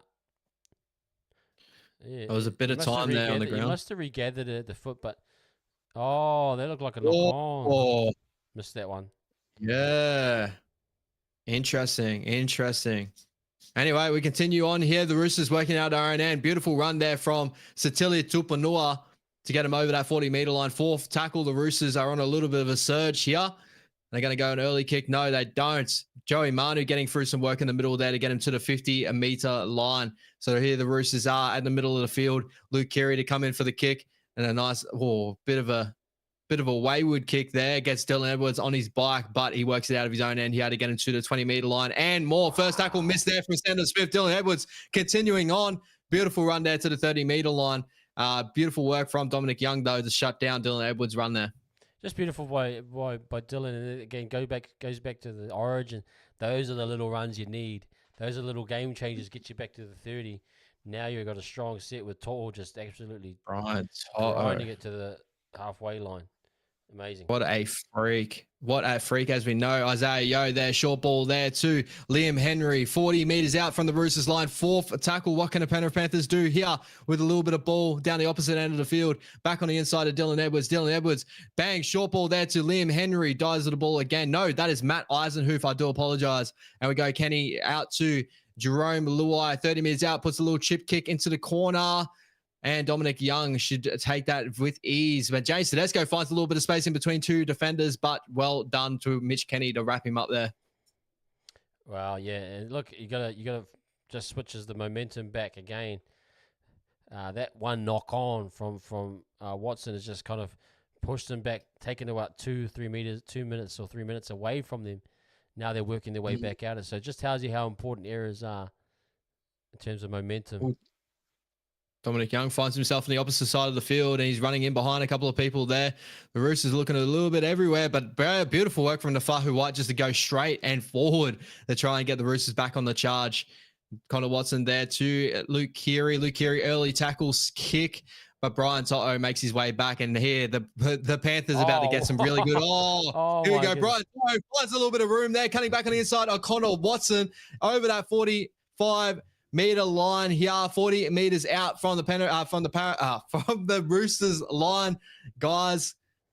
Dylan Edwards gets him over that 40-meter line advantage. 2nd tackle, middle of the field here. They can go both ways, and the Penrith Panthers go left here, turning under Lindsay Smith. Lindsay Smith hitting on Satili Tupanua, left-hand tram line. Opens up their right side, open side shift. 20 meters out from the Roosters line. They go right. Nathan Cleary pulling back under. Moses Leota back on the field. A great change there from Nathan Cleary. They go right here. Kenny to Nathan Cleary, back under from Dylan Edwards. Dylan Edwards dancing with the ball a little bit. Dying with the ball, left-hand post. Are they going to go short side again? No, they go open side, out the back. Nathan Cleary turning under. Liam Martin Liam Martin trying to dance around on Lindsay Collins, but well done. Lindsay Collins to kill off Liam Martin there in the attacking raid from the Penrith Panthers. Mate, just go back to Brian Tor. Angus Crichton, he might have to go to the Paralympics because he doesn't have any ankles right now. He might have to go jump and that was absolutely destroyed him. Mate, Tor just that break there, died with the ball there at the end, but great defense from the Roosters. But man, that was looking absolutely scary. But mate, Brian Kyrie, Brian Hot Sauce, Brian Professor, Sauce. breaking legs, man, breaking ankles out there. It was scary. It was scary. Oh, I love it. I love it. Can the Roosters get it back, guys, in the chat? Comment down below your thoughts on the rest of this game here. Can the Roosters come back on the Penrith Panthers here, who have got a little bit of a stranglehold on the game? 24-10 with 22 minutes left in this half here till full time. Ooh, Suni Taruva hanging out a leg there, but no call there on James Tedesco. And Luke Keary, another kick out of behind that 40-meter line. Dylan Edwards snatches down about 30 out from the Panthers line and brings it back to about 40 out from the Panthers line. Should finish in good attacking position here, the Penrith Panthers. Yeah, again, shows you about that long kicking game. If you don't have it, it can't reward you.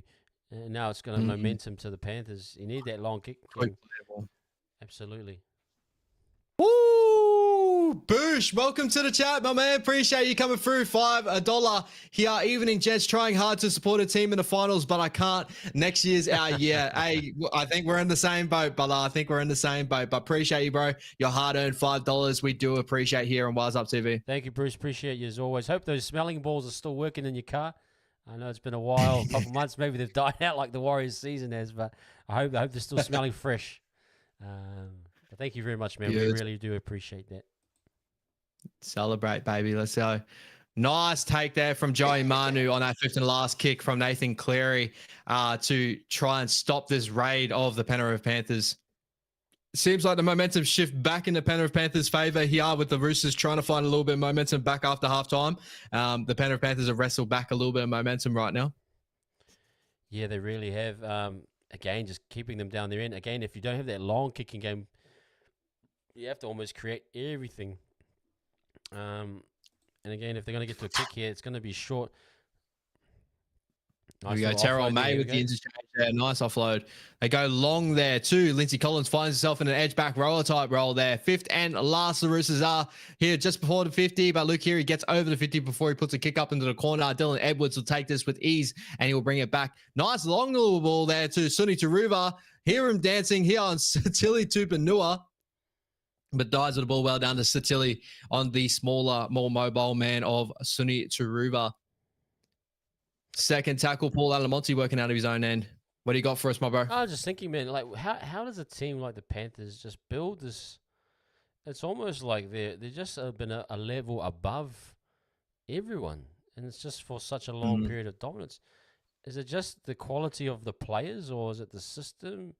Is it no one else in the comp that's equal to them and how they do everything? It just I can't believe it. They're really genuinely in a chance for 4 in a row, which is scary in the modern era.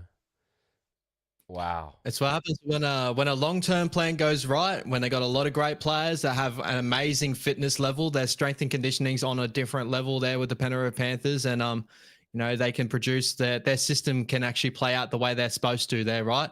I think it's a bit of everything with the ball going everywhere. Moses Leota trying to come down with the ball here. I don't know if he'll come back to the Penrith Panthers. I do think it'll be a no try, but a bit of a scrappy moment there from the Roosters down the back end. I think there's a knock on there from the Panthers initially. I do too.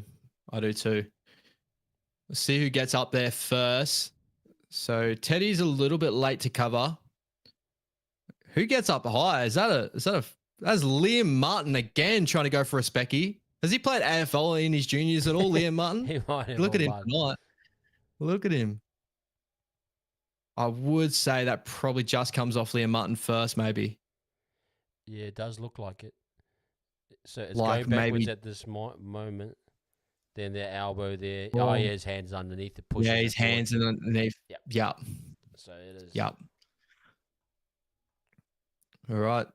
Tell you, bro, is Satilli going to the Tigers next year? No, my brother, he will be going to the Bulldogs next year. I think it's actually a pretty good little signing there for the Bulldogs. It will bolster up that forward pack that, is playing a little bit small at the moment, but doing a great job. And I think they'll get some of the best football out of Satilli Tupouniua, I do believe. Yeah. And look again, like you're bang on, Tans, where they're starting their set, and as time's ticking by, unless you're getting down the other end of the field, it's going to be even harder. So, mate, it just tells you like that little change. Like, in that window's kind of closed now. You've got Leota. Fisher Harris hasn't come on yet, but Leota's picked the game up for them. Tightened that defense around the middle. It's perfectly executed plan from Cleary and the coaching staff. Mm-hmm. Oh, so what's happening with the stadium there? I think it's getting moved, right? Is it getting moved into where that they are planning. They're planning to do a big upgrade there on the stadium for the Penrith Panthers. Obviously, flush full of cash now. At the moment, they got the big leagues club that's pumping out cash and stuff. And I think they've just had the go ahead for an upgrade, which is probably well deserved when you actually look at their stadium there. It's probably a really good vibe there, being an older stadium. Everyone's close together, but being the Penrith Panthers 4 in a row, they probably do deserve a little bit of a bigger stadium to probably seat probably more people, more Penrith fans that they're gaining over this year's of dominance. It's going to be like 25K, something like that. You'd probably say so, bro. You'd probably even say that like your new age stadiums. I think Allianz probably gets to about the 30 to 40. They'll probably look at around that, being like a small. I think it should be minimum 25K. NRL standards, like even what the Sharks are going, like the 12K. It's just it's not up to standard. You really have to get it up to standard. Just quickly on Just K's here. When do you think Jet Cleary gets his debut for the Warriors? Does he get some games next year? Nah, I think it's a bit too young, Just Case. Again, I know we're kind of rushing the process a little bit, but we do have to have a bit of patience with guys, even like Jet. Yeah, we probably won't see Jet for probably a good year or two, my brother. And even then, there's no, there's no sure thing that Jet Cleary will become what everyone kind of expects him to. Definitely got potential. He's got little things, but he still has a lot to develop in his game before he becomes a first grade half. But hopefully that we are the team to do it for him. But we'll see how we go. Beautiful little set play there with Luai and Nathan Cleary, fifth and last. Luai should get the ball back here for a nice bomb into the corner. They're going to get up there to contest. No, they won't. Dominic Young's taking that with ease and trying to use his speed on the outside there. Daniel Tupou finding speed down the outside as well. Great work from Brian Tuttle to shut down that counter-attacking player of Daniel Tupou. Dominic Young finding some moments in the game now, as we spoke about him in halftime. Look at him go crossfield there, finding him over there for Joey Manu. Joey Manu, Goosey back on the inside there. Well done from Paul Alamonte. Second tackle. A little bit of work there from their Dominic Young, trying to get the Roosters back on the front foot here against the Penrith Panthers. Just quickly from Bruce here, how many games do you think Chet Cleary will play before he's goes back to Penrith and rules it around like his brother and dad? Do we know the details? Oh, sorry, I'll let the play go. We'll talk about that soon, Bruce. Ooh. Wow. Oh, you got to be kidding me, Klein. Very unlucky. Nice little counter little play there. You had a nice long shift to Daniel Tupou back on the inside to James Tedesco. Back again to Joseph Sully, but a pass by the looks of it, right? Which one? That's fine. That's fine. They're all fine. That's tough. Oh, that's a tough one, that one. That is horrible, Klein. Bro, that is disgusting. And, that is a tough call. Far out. That is disgusting. Sorry, but Klein does have a lot of these howlers, and again, I don't know how Adam G's not in the top 4 referees when you got Klein just absolutely doing stupid stuff like that. They hardly ever call those line balls anyway as forward pass. I don't know where he's got that from. Absolutely. Do we not remember Reece Walsh got away with a quarterback pass last year against the Warriors in the preliminary final, and we're seeing a pass like that getting called for a forward pass. There's nowhere close to it. They call the ones that are like forward, they leave them. That one's flat as hell, or even behind, and he's calling. I have no idea. And I'm not rooting for the Roosters. I want a close game. But how do you do that? How do you that is disgusting. That's That's a tough call. He was in no right to make that call either. He was behind a couple of players in that play as well. Like the sideline referee probably would have had the best look at that. And I don't think he was the one that called it. I think Ash Klein called it out of everyone. Interesting moment there. But in the Panthers are back on an attacking play. A nice little bomb there from Nathan Cleary, but well done, James Tedesco. Safe hands at the back for the Roosters there. Yeah, it kind of undoes a lot of what the good work the Roosters have done. They've tried their best to fight there. We should be probably going to 24-16. They're having to fight for that. I hate seeing those types of things happen, but you got to keep moving on. The game's not over, but man, yeah, you just feel. Especially when you know the Penrith Panthers can choke a team out of a you need to be picture perfect, and when those calls don't go your way, it really frustrates you as a Roosters team that's trying to find their way back into this contest here. And that's what I have always hated about sometimes fans say, oh, you're never going to win anyway. But it's not about winning. It's about getting the call right to give you at least an opportunity to just try and at least get a shot. You know, it's, yeah, you're banging on. A little bit of catch of a break here. A little bit of a break here. Joseph Sully puts a nice little kick into the corner there where Dylan Edwards just leaves to go out to soak up a little bit of air to really get back to the game plan here against the Roosters that are playing a little bit of fleet-footed footy to try and get themselves back into this game. Just quickly, man, on tomorrow's games, who you got going for the Bulldogs and Manly, and who's it? Cowboys versus who's the Cowboys got? So the Cowboys have got the Knights tomorrow, and we've got the Storm versus the Sharkies tomorrow, bro. Two great little games there. I think I'm gonna go to the Melbourne Storm over the Sharks. Unfortunately, I don't see the Sharkies finding a positive. Oh, big kick there from Nathan Cleary. Doesn't look like it's going to be a 40-20. But it holds up though. Beautiful work there. Beautiful kick. Yeah, I'm going Melbourne over the Sharkies, bro, and I'm going to go to Cowboys over the Newcastle Knights. And I've just not been impressed with the Newcastle Knights. I know they got a nice win to get into the top 8 this year, but even then, I think they're so reliant on KP moments. Their halves merry-go-round have just hampered them this year. I think the Cowboys can get it done. And the Cowboys are my little bit of a smoky side this year. I think they have the opportunity to actually get all the way to the grand final if things do go their way. Big moment there from Jerome Luai. Almost putting Joey Manu out in the corner. What do you reckon, bro? Who you got? Yeah, I like the look of Storm. Yeah, I think Storm will get that one. And then Bulldogs. I'm probably leaning Manly personally, but you never know. Like a massive crowd, and it's really game time for them. But his foot was out. The little details, bro. It's the little details of rugby league. Jeez. And who was the other one? Cowboys? Knights. Yeah, Cowboys got that. Knights, yeah, just a little bit. Yeah. I would have loved to see Dolphins in there. I'm so shocked that they couldn't get that one. Yeah, like the Cowboys were just up there, and then it's kind of just fell away. That lost to the Broncos, I suppose. Would Did they lose to the Broncos? No, they beat the Broncos. Sorry, my bad. The Cowboys? Yeah, who did they lose to? They lost to the Broncos. They have lost to the Broncos twice this year, I think. Yeah. Yeah, that killed it. They've had an up and down year, the old Cowboys, but they've had actually a really good run into the finals. I think they played their best football last week that they did run into the finals, so that's a good sign. But Newcastle, I just can't see it. Where the shift here from the Penrith Panthers out to the right edge. Brian To'o. Well done, Daniel Tupou, to hold up Brian To'o. Not a lot of wingers can do that one-on-one on Brian To'o. Nathan Cleary here. Put a kick out, 10 meters out. Nice grubber. Beautiful work there. Joey Manu dying with the ball. That grubber, bro, that's like Benji-esque. That's like early Eshe-esque. A beautiful grubber there from Nathan Cleary. Just quickly on what I think it was Bruce's question about Cleary before he goes back to Penrith. How long is the contract? It'd have to be, is it 3 years? Or something like that? I'll double check that, bro. I think it has. But if I'm doing that contract, if I want, I'm pretty much, I want to keep him for 3 years. Yeah, great. That gives you time as the Warriors. I just hope it's no compassionate, rubbish. But if you can get 3 years out of them, you might actually get a good look at him, Bruce. Just from what I was thinking, if he's still out there.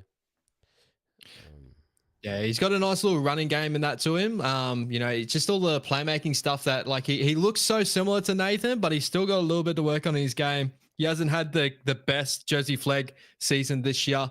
So he's still definitely a development piece that we're just aiming for. But probably really good that we're bringing him in our system, and hopefully he flourishes, bro. Yeah, no, I think so. I mean, I'm looking at the Panthers and I'm thinking, like, you can get at them still. I mean, I think Alamoti isn't the most consistent, probably centre. Oh, Look at Edwards, man. This is what I was big talking about moment. in Origin. It's just those He runs just there. works, bro. Look at his work. Oh my goodness! Oh my God, Tedesco missing a big one-on-one tackle there on Dylan Edwards, and they just get him down 15 away from the Roosters line here. And where's all these Panthers? Look at them all there, ready to attack the football. Jerome Luai, bang, beautiful one-on-one tackle there. Who was that? Sandon Smith. Yeah. Unfortunate. Cleary's looking for the 10 minutes here, but he probably won't get it if Kleiny didn't put one on Luke Keary. Luke is really going at Ashley Klein a little bit here. A bit testy. Oh, did Fisher Harris push Joey Manu? The ball was in front of Luai there. I don't think that's an obstruction. Great run from Dylan Edwards. I can't believe Teddy missed that one-on-one tackle there. Teddy doesn't usually miss those ones.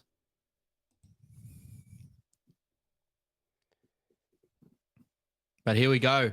The Penrith Panthers, bro, they reload to attack on the Roosters. 24-10, 10 minutes left in this game, guys. Please make sure you like and subscribe if you enjoy the content on Wise Up TV. The watch-alongs we will be bringing you on finals time. The Penrith Panthers on the attack here. Lindsay Smith cutting it back in the middle here. Second tackle.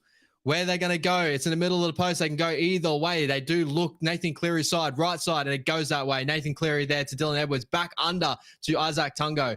Legit, the amount of work these middle forwards of the Roosters are going through at the moment must be hell in the middle, bro.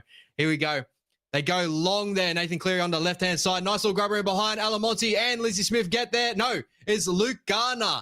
Gets the try there for the Penrith Panthers. Shut the gate, 28-10. That will probably be the one to put the stake in this game here. The Penrith Panthers should get the win over the Roosters here, 28-10 with a kick to come.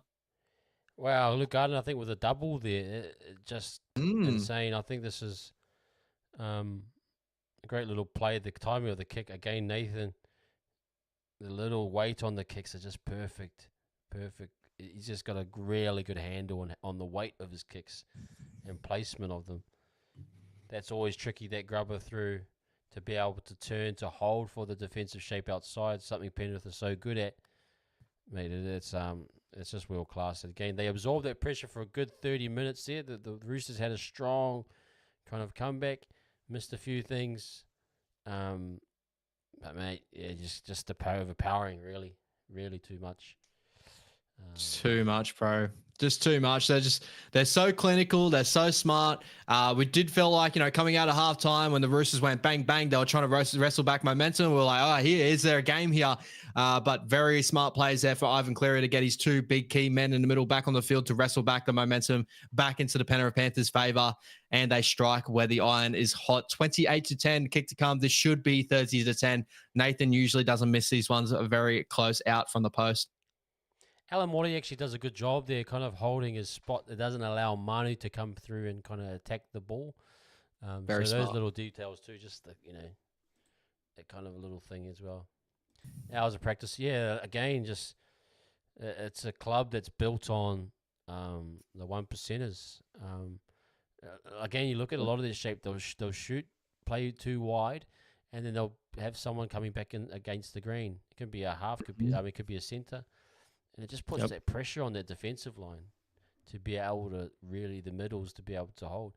I love that. I love the different style, the different design. This is the different style that you're seeing from Penrith. Not so predictable, not just one out. It's a lot of variety. Yeah, it's going to be very interesting these next couple of weeks. Obviously, they'll get the week off. Do you think they have to play the final in Sydney, the SFS? I would probably say so. Yeah, I'd probably say so. Yeah, probably say so, my bro. I probably have to go to a bigger stadium, but a big win here at Bluebet Stadium for the Penrith Panthers. And The man, bro. Do you reckon? What do you reckon? Dylan Edwards close to man of the match here. Like the tireless work this man's going through, and it's been well noted that he's playing through a little bit of an injury cloud. Obviously, he's strapped up that knee, and he's just fighting through, bro. He's probably, yeah, as Kelly has said here in the chat, has to be the fittest players out. I do believe he's probably the fittest player in the competition. I really do believe that. Absolutely, he's been absolutely awesome. I've been very impressed with the whole squad. The halves have been great. And Nathan's just had really picked his moments really well. Yeah. Yo's been very active. But yeah, you're going to say Dylan. He's been absolutely a beast. And, if he gets it deservedly so. Fish with a bit of ball. Fish Harris finding himself on that right-hand side here. Isaac Tungo finding a little bit of space as well. Kick back in the middle. Liam Martin is there to pick up on. Oh, well done. James Tedesco diving down with the ball. First tackle. The Roosters trying to work out our own end. Daniel Tupou trying to find a little bit of space down that short side there too. But similar attacking shape there, like more system-wise, where you got obviously Dylan Edwards. He stays down that right-hand channel, very similar to what we have with Chance. And then the opposite side is just all controlled by Jerome Luai, him dancing his dancing feet with that link man Isaiah Yeo. They've just been real clinical tonight, the way they use their football. And yeah, it's something that I look forward to with the Warriors, hopefully using that more so in the future. Yeah, Jerome's he's probably the key on that left side. His bow to call it. He cuts it back in if it's not on. It just puts that pressure. He's just so well constructed, a lot of his work. Yeah, 100%.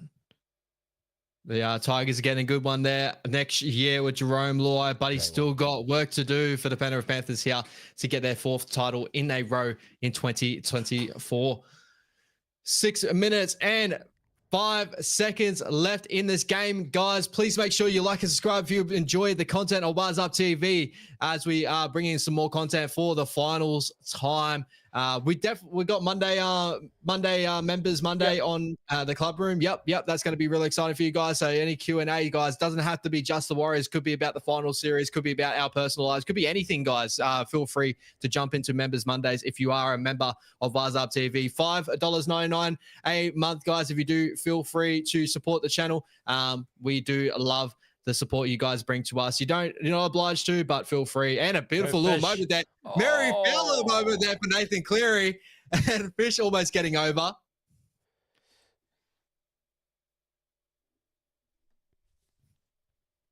Crazy moment. Fish almost getting over here in a final series. Nathan Cleary again doing his own Mary Fowler impersonation, as they'll say. Hey, Luke, man. Hope you're doing well, man. New channel member, Luke. Appreciate you, bro. Great to have you, man.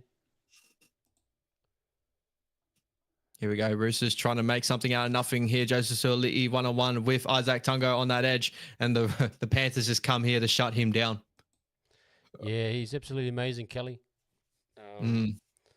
Just has such a good read of the game, his knowledge, his understanding. But also, again, like I always mention, he's probably the most physical half in the comp. He's able to put the pressure on that line using his body. But he has all the great attributes of a great half. Well, it looks like Nathan will be getting brought off very shortly. Brad Snyder is on the sideline, ready to go for one of the last interchanges here for the Penrith Panthers. And we still haven't seen Zach Adoka-Clay tonight for the Roosters here. An interesting move there from Robbo. Zach, is he a half, Zach? Utility more so, bro. He can play hooker, play half. He's probably played more half than anything, but he can play hooker at a pretty high click. But Connor Watson's done a lot of work tonight there in the middle. I mean, there was a period there was 24-10, and if Klein doesn't ruin the game or potential of getting a close game, it might be a different story. But you'd say in those moments, Sam Walker, yes, you missed that clinicalness, that kind of creativity that he offers. So it's not to say that the Penrith aren't beatable, but you want your teams, like again, a similar situation to us. You get to an end of the season and Sean's not available to play. You have a Dylan Walker and a Tamati Martin come against Penrith. It's almost no chance of winning that game. Exactly. So it's the same kind of situation for other teams. Luke saying, I noticed Cleary targeting the middle with his kicks this game, something the Warriors never did, always competing in the air too. And having cracks out wide early to create the... Yeah, it's just a great balance, variety Mm, would you say that, Ash? It's the variety, it's the kind of, and it's the very like, much, very much so. and it's also Yeah, like very much. the clinicalness, like on the ball, like there's no wasted movements, no wasted space. It's like everything is to a T. Yeah. Um, it's beautiful to watch. It is. They're such a well-oiled machine, and I think a lot of what that comes down to is obviously when they get their towels up, they feel like they can do anything on that football field. And what makes them special is, they know they're fitter, they know they're stronger than every other team. So when they get in those moments, they do become unstoppable. 30-10 out ahead. 3 minutes and 23 seconds left in this game, guys. And Nathan Cleary does get his rest. For the round off next week as well. So well-deserved rest there for Nathan Cleary. Absolutely, it's man, it's just that performance is scary. Just how clinical it is, and like I really do believe, like you said, it's the fitness levels. Absolutely, this Mm. team is just light years above at times other teams. Yeah. Fitness levels. It's yeah. It's the difference, bro. It's where it starts. It starts in the weight room, starts there, and also starts with cohesiveness. And I don't think we had that in our game this year, obviously, with our halves and stuff to and to build on the game plan that we had. As you know, in 2023, we actually had a lot better of moments than that. In 2024, we did become a little bit more conservative in ways, but a lot of that came down to mixing and matching for our halves pairing and stuff like that. We're just running through game plans instead of playing it out, which I thought we saw a lot of differences when we had Samadi Martin in that 7 role, where I felt like we played a bit more variety of an attack comparatively to when Shawnee was just running through just set plays just to get through games with the injuries that he was carrying in games. Yeah, I mean, you did say conservative, Luke. I kind of agree with that, but also I think what you've seen from Penrith here, they're definitely a conservative team in terms of nothing too Yep. crazy, but they got variety. They got variety. Mm. That's one area we'd love to see a bit of development. Like I said, the specific attack tonight wasn't actually to go one out, and get to a kick. It was actually clear we're going to drop guys underneath. We're going to stress that Yep. middle part of the field. And then we're going to go what it's a great strategy when you looked at it, and a lot of It was a teams actually proper don't game employ it plan. enough. Drop, Nah. go back underneath, just go like move that defensive line, and have to force them to cut back. Like they're just doing that one movement all day. Yeah. But yeah, Fish, Yeah. it's great to it would be great to get the experience he has as well. Like I look what Crichton's Exactly. done. I no doubt Luai's going to take that with him to the Tigers. Fish is going to be one of those as well, where it's like that experience is hopefully going to be, just another thing to look forward to. And like what causes the Panthers to have moments like they are having tonight, to where they are looking a little bit more like, they have a variety to their attack, is their belief in their defense, right? If you don't believe that you can defend a play that doesn't go your way, let's say you put a kick up and a couple of balls don't bounce your way, but you believe that your boys will get behind the ball and defend that rest of the set, as we saw with that moment there with the kick getting charged down, they all get back into the line, they defend their asses off. So I think that's the key moment for the Warriors. It's not even like, I don't want to see too crazy of a variety of attack. First thing I want to get down is get our defense under order, because defense, you lock that down, it causes us to be able to play a little bit more variety in attack. We'll have the confidence off the back of our defense. Every halfback usually plays better game when they have a really good game defensively, first and foremost. So that's how you win rugby league games, is first of all getting confidence through your defense, and that's what the Penrith Panthers do best, better than any other team in the competition for the last 4 or 5 years. Yeah, absolutely, man. We do need to get, first things first. I totally agree with Ash. We need to sort the defense out. It has to be tight. It has to be watertight, and that will be the first thing I'll be looking at, is getting the defense as good as possible, and then building off of that. Totally agree. That's the thing, bro. It's like, this defensive system we're running with is pretty much exactly what we're seeing here with the Penrith Panthers. We're seeing the same sort of tells, the same sort of moments where, we're pinning teams down the opposite end of the field, exactly the way the Penrith Panthers do at the moment. But I just believe that a little bit of detail that we have currently at the moment with, obviously we had injuries this year and that, but maybe fitness levels went up to standard as well, as we touched on the start of the year. If we lift those levels, which I think Fish will be doing this year coming to our club, you see very similar defensive patterns that we're seeing to what the Penrith Panthers do out in that football field, and that will end up, showing. As soon as you can, that you can limit a side to under a couple of tries a game, you're obviously going to feel a bit more confident to throw the ball around a little bit more because you can defend your ass off if anything goes wrong. Yeah, well, that was always the benefit of last year, is that you could have a bit of variety, and you could defend it. When you can't defend anything, it's hard to. It's hard to throw the ball around, bro. Right? The ball around, yeah. It really is. It really is.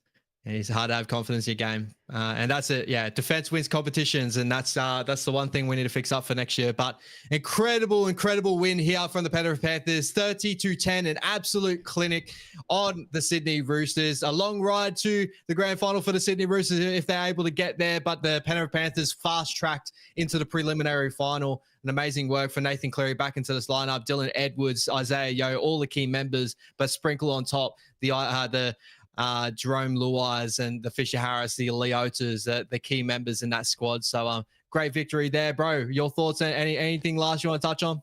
Nah, just absolutely clinical. That is just as a neutral. That is a top quality team, isn't it? That's how rugby league. Again, I go back to the Storm. I always felt that their dynasty was more of a way of cheating. It was grubby in many ways. I'll say that. That right there is just a team that's better than you. That is a team fitter, better, smarter, and more talented. Well, not necessarily more talented. There's probably a lot more talent on the Roosters, but they're just an amazing team. Yep. And so I just got to give them credit. It's a pleasure to watch. I'd hate to watch it if it was my team playing them. It's just worry. But hey, that's what we're trying to achieve. That's our goal. That's the vision for the club. We're a lot more, behind them structurally, development wise. But yeah, it's exciting to see that. That was just a clinical performance. And that's a 5-year plan to end up being a 6 to 7, 8 year plan for Phil Gould, and it's come to fruition. You know what I mean? They're on their track to the 4th in a row. A couple of stats before we let you guys go as well, guys, to really show the tail of the tape in this game. 55 to 45% going to the Penrith Panthers' way. 92% completion rate on the Panthers side of the game. 81% for the Roosters. So they didn't even complete that bad. The Roosters sticking around at 81%, but the Penrith Panthers 92%. Just world's leagues above the Roosters tonight. Run meters, they stunned with 1,953 to the Roosters 1,200. Post-contact meters, all in the favor of the Penrith Panthers, and stayed with that average set distance of 47.6 to 34.7 of the Roosters. Just an absolute dominant affair from the Penrith Panthers. An incredible system they got going down there, and hopefully we get something like that in the future. But a couple of questions in the chat. Melbourne or Panthers, obviously in the grand final. Who would you take if that ends up being the grand final this year? Do you think this performance here has just shown you that the Penrith Panthers can go 4 in a row, or do you think Melbourne still have been the best team this year and could come home with the Chockies? I think Melbourne will give them a good crack. I think you'd say Panthers off the top of it, but look at the second half. There were some vulnerabilities. You have to be watertight, though. I trust probably the Panthers to be that bit watertight. But Bellamy's been there before. This was with the bogey team. Remember, the Storm meet them in the 2020 grand final, I believe. They got over them in the semi the following year, and it was all kind of downhill from there. Just quickly on my man Levon James. Boys, do you think JFH can play long minutes? Yeah, good question, brother. You won't see him play. You won't see him play AFB minutes, bro. AFB is just a freak in that sort of way where obviously he's got like he'll play upwards of like 60. He can play upwards of that. Obviously, Fisher Harris hangs around that 50. He played 45 tonight. Probably didn't need to push the boat out tonight, but it's just a really good rotation.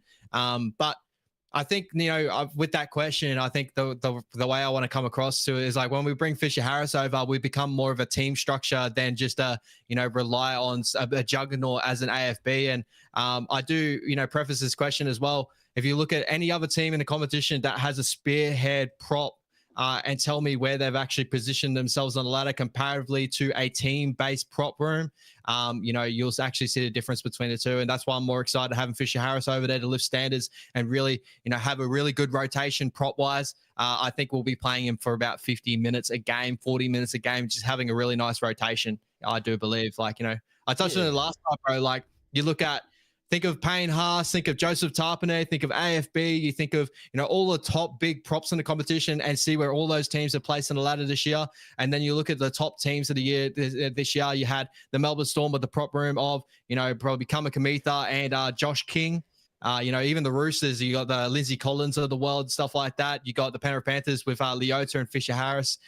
They're not the juggernauts of AFB or Payne Haas, but they're high work rate defensive props in the competition. That's what wins premierships more so than the attacking, higher work rate sort of middles that we do see in other sort of sides. And we see that more so these days than in the past. Do you think we'll go to a traditional, so, the Panthers play Leota and JFH and pull them off pretty much at the same time and kind of bring them back on at the same time?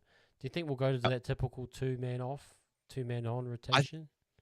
I think it'll become something like that. I don't know how long it'll take before we can really get to that sort of level, but I do believe Barnett and Fisher Harris will become a very similar unit. And then obviously we'll have to figure out who our two next props come on and whether they can weather the storm between that time. And I really do believe that comes in the off season, right? It becomes the standards getting lift with Fisher Harris coming over to see what these next two bring off the field, because there is a noticeable dip when the Penrith Panthers bring off Fisher Harris and Leota when they run with Lindsay Smith and Liam Henry. There is a noticeable dip. That's where the Roosters found their little bit of moments in the game. But it gives a coach, that moment to bring those guys back on the field, as we've seen Webby do this year with Adam Fanor-Blake, to finish off certain games and really turn momentum back in your favor. So I think that we will become a team that ends up doing those double rotations and really bring two boys back on to breathe life back into the team and really bring us home. Just the standards being lifted for Fisher Harris and Barnett, I'm really excited for that next year. Yeah, I think it's we'll get there. I know Webby's had those trust issues. He's still trying to bring a young group up. Webby and even Tohu, we know that he's pushed that length of time longer at times. He'll start Barnett in the middle, and then he'll move him to an edge where it sometimes can feel like guys are getting longer and longer minutes. But I think ultimately we'll get there, like Ash is saying. Barnett Fish, then Barnett to moves to an edge. But there's options there.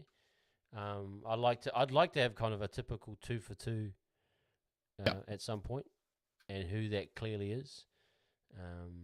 But I mean, when you have a game like the Panthers, I think their fitness levels are really good. That there was no HIAs, we didn't get to see anything out of the norm. It was quite a clean night for both teams, probably. No HIAs, no injuries. So they were able to do their 2-on, 2-off rotation. Pretty simple. But when you're adding in injuries, that's where we've been in. I mean, I wonder that's why our props are playing long. I wonder what the stats per game for injuries were, because I know total injuries would be pretty high, but actual in-game injuries, we must have been up there. Must be up there at the top. I just can't believe it. Would have to be, bro. And you bring a great point there too. Obviously, with the Penrith Panthers, obviously tonight everything went perfectly, and you have Leota and that only play for about 45 minutes or 40 minutes a piece, right? But if there's a moment that, Fisher Harris can bust out a 60-minute game, he will. He's definitely that type of guy. He's that type of leader. I do believe that. So, but yeah, coming to next year, really, really excited to see that prop room get lifted, the standard get lifted, and I'm keen to see what type of team we can build next year for the future. Jacko, it's not so much the Panthers' long kicking game; it's the Roosters' lack of. So on that too, bro, the Roosters actually had more kicking meters in this game. So 694 kicking meters to 617 of the Penrith Panthers. And majority of the kicks for the Penrith Panthers actually happen in the opposite end of the field. So actually bombs into the corner and forced dropouts. So the Penrith Panthers had 4 forced dropouts in this game, and the Roosters obviously having none in this one. 11 bombs to the Penrith Panthers. The Roosters barely having any bombs. A lot of the Roosters kicking game came from long kicking game, and it really didn't get them out of their own end. So I'm with you there, bro. I don't think it was the Penrith Panthers' long kicking game in this one. I think a majority of their kicks actually came from 30 out from the Roosters line and pinning them into the corner, which is very similar to our kicking game. you look at that kick actually that fell on the goalpost, it was just like pinpoint. Yeah. And then the kicks in goal, the little grubbers for the tries, and on the That's vice the versa clearest for, kick for game, Sandon bro. Smith, Incredible. the 7 tackle set that led to another try. Hmm. So Yep. it's that weight of Cleary's weight on his little short kicking game, world Unreal. class, absolutely world Yep. class. Say best in the game, right? It'd have to be best in the game. Like the only other guy that can come close to that is probably Sam Walker with his little touch on the ball that the Roosters probably missed tonight. But I think that they didn't get into their positions to end up finishing like that. But yeah, incredible little short kicking game moments there for the Penrith Panthers and Luai, sharing the load there too. Just looking at the stats. Yeah, I did say I wanted Barnett on the edge a little bit, Levon. What I was saying by that was I did see him. He had a long season. It might look a little bit different next year with him and Fish. And again, your partners too. When you're overworking for a partner that may not be moving as much, you may be overcompensating. So I'd like to see them maybe. Now that I'm thinking about it, I'd like to see them in the middle. But I have enjoyed Midge on an edge. He's been he's been more of a threat too than probably say what. Jackson Ford probably will say, and even Manatu at times. Manatu, we know he's kind of been used in the way his styles of runs are a little bit different. So it comes back to what Webb becomes. That middle starting two, they got to be really solid. If it ends up being Barney and Fish, I'm all good for it. If it ends up being Fish and someone else, I'm okay with that too. I just think that he has been effective on an edge.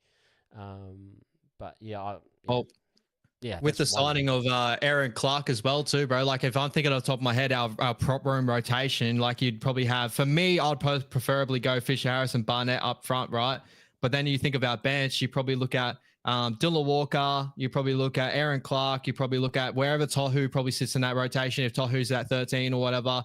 Jackson Ford was yet to find himself back in that side at the end of the year due to injury too, so he has to find a spot in that side as well. Kurt Capewell, I do believe, locked down an edge role towards the end of the year, and I think I'd love to see him back there again to start next year. So there's a lot of we may not even. Sipakula is probably the only one. Maybe he can find him a spot, but with Aaron Clark coming to the club, and maybe there could be more movement too. It'd be interesting to see. But I think our prop room probably really nice having Sipakula or Tom Ale off the bench, and then having Barnett and Fisher Harris in the middle. And wherever Jackson Ford sits in all that, I'm not too sure whether he plays off and out on an edge. I'm not sure if that's all dead and gone now. But yeah, we'll have to see till next year, eh? Yeah, well, November 1st will be interesting because I think the guys that are off contract next year can talk to clubs. So you may see a bit of movement for Jackson Ford if he can get a release. Even Montoya, that discussion we'll find out by November 1st. To Mides at the end of his contract next year. So there'll be a lot of kind of guys either signing next year or moving on. Just to tickle your brain a little bit, Ash. Oregon Kaufusi, he's coming off. He's been asked, rumor is he one that you'd go for if you had the money, or is that he's not one that's going to change the game for the Warriors? Just an asking. Yeah, no, 100%, bro. It's a good question because I know a lot of Warriors fans would love it, but I don't think he's really much a game changer. Like he's had some big moments this year with the Sharkies, but he's had some really, really poor games as well. So, and there's no too far in between. I do believe we're a club that could probably bring out the best and more consistent game out of these sort of guys. Obviously, we've seen Barnett's come to the club and added to his game. We've seen a lot of players, come under Webby and actually play their best football. But for me, what money he would be asking for, I'm not too sure. If he is looking for probably about $400,000 or $500,000 contract, then sure, if you want to come over to the Warriors. But if he's looking for a little bit more, I probably would look elsewhere and just keep developing with the Sifakulas and stuff of the world. The only names I'm looking at that if they come off contract and come our way would be like a Leo Thompson. If that sort of situation comes out the way it is, those are the sort of names where I'm like, yeah, I could take them, and I'll be like, yeah. But for me, Oregon Kaufusi is more of he's very similar to probably like a Tom Ale, he got potential, but it's going to take time before he becomes anything that, if he even becomes anything special. Yeah, no, I'm with you. Miz, did the Warriors really need Aaron Clark? I did my little analysis on it. I thought it was definitely an uptick in the terms of a buy. It does offer a bit of ball playing. It gives probably a bit of cover for Walker and Tohu if that doesn't pan out. I think we are expecting Tohu to play. That's Yep. why he was released. So we're going to have to live with it. So I think Aaron does cover a lot of spots where even I had chats with Ash, like, who's the next guy in line? And remember, we kind of thought, oh, is it Kalani going? Is it Sifakula? There's no real out and out clear answer for that role. Yep. And maybe Aaron Clark gives you just a bit of time to think what is the decision post Tohu, but keep things moving. You know what I mean? Yeah. Yeah. That's kind of Yeah, agreed, bro.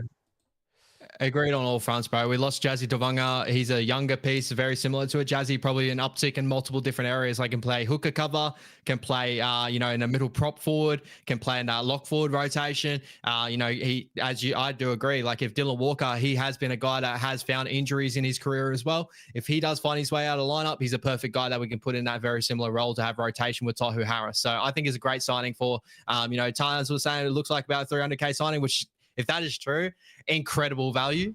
Incredible value. I think it'd be a little bit more than that, Tans.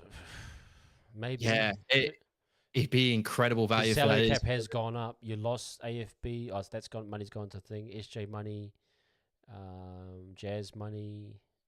Yeah. I'm thinking maybe 4. Yeah.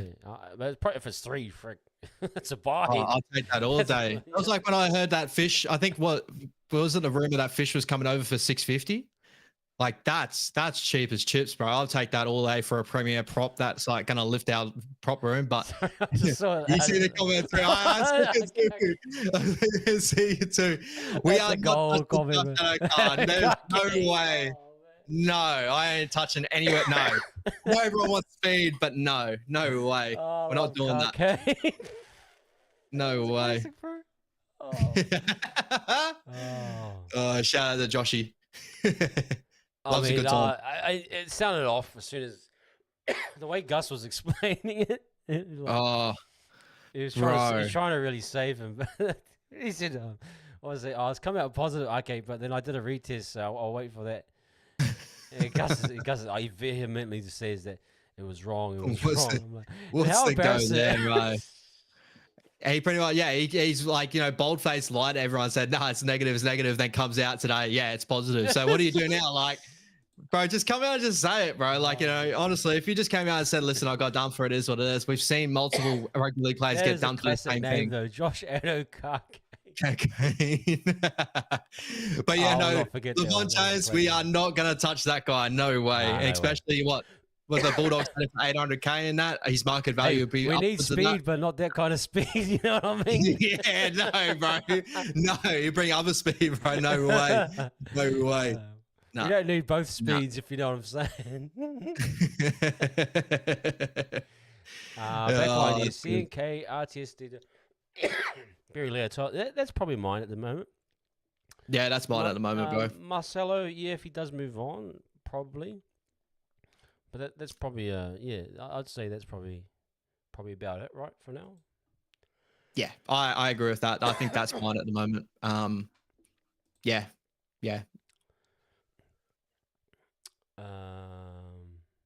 Fish under 700K is a bargain. I'm not sure if it was it 700K.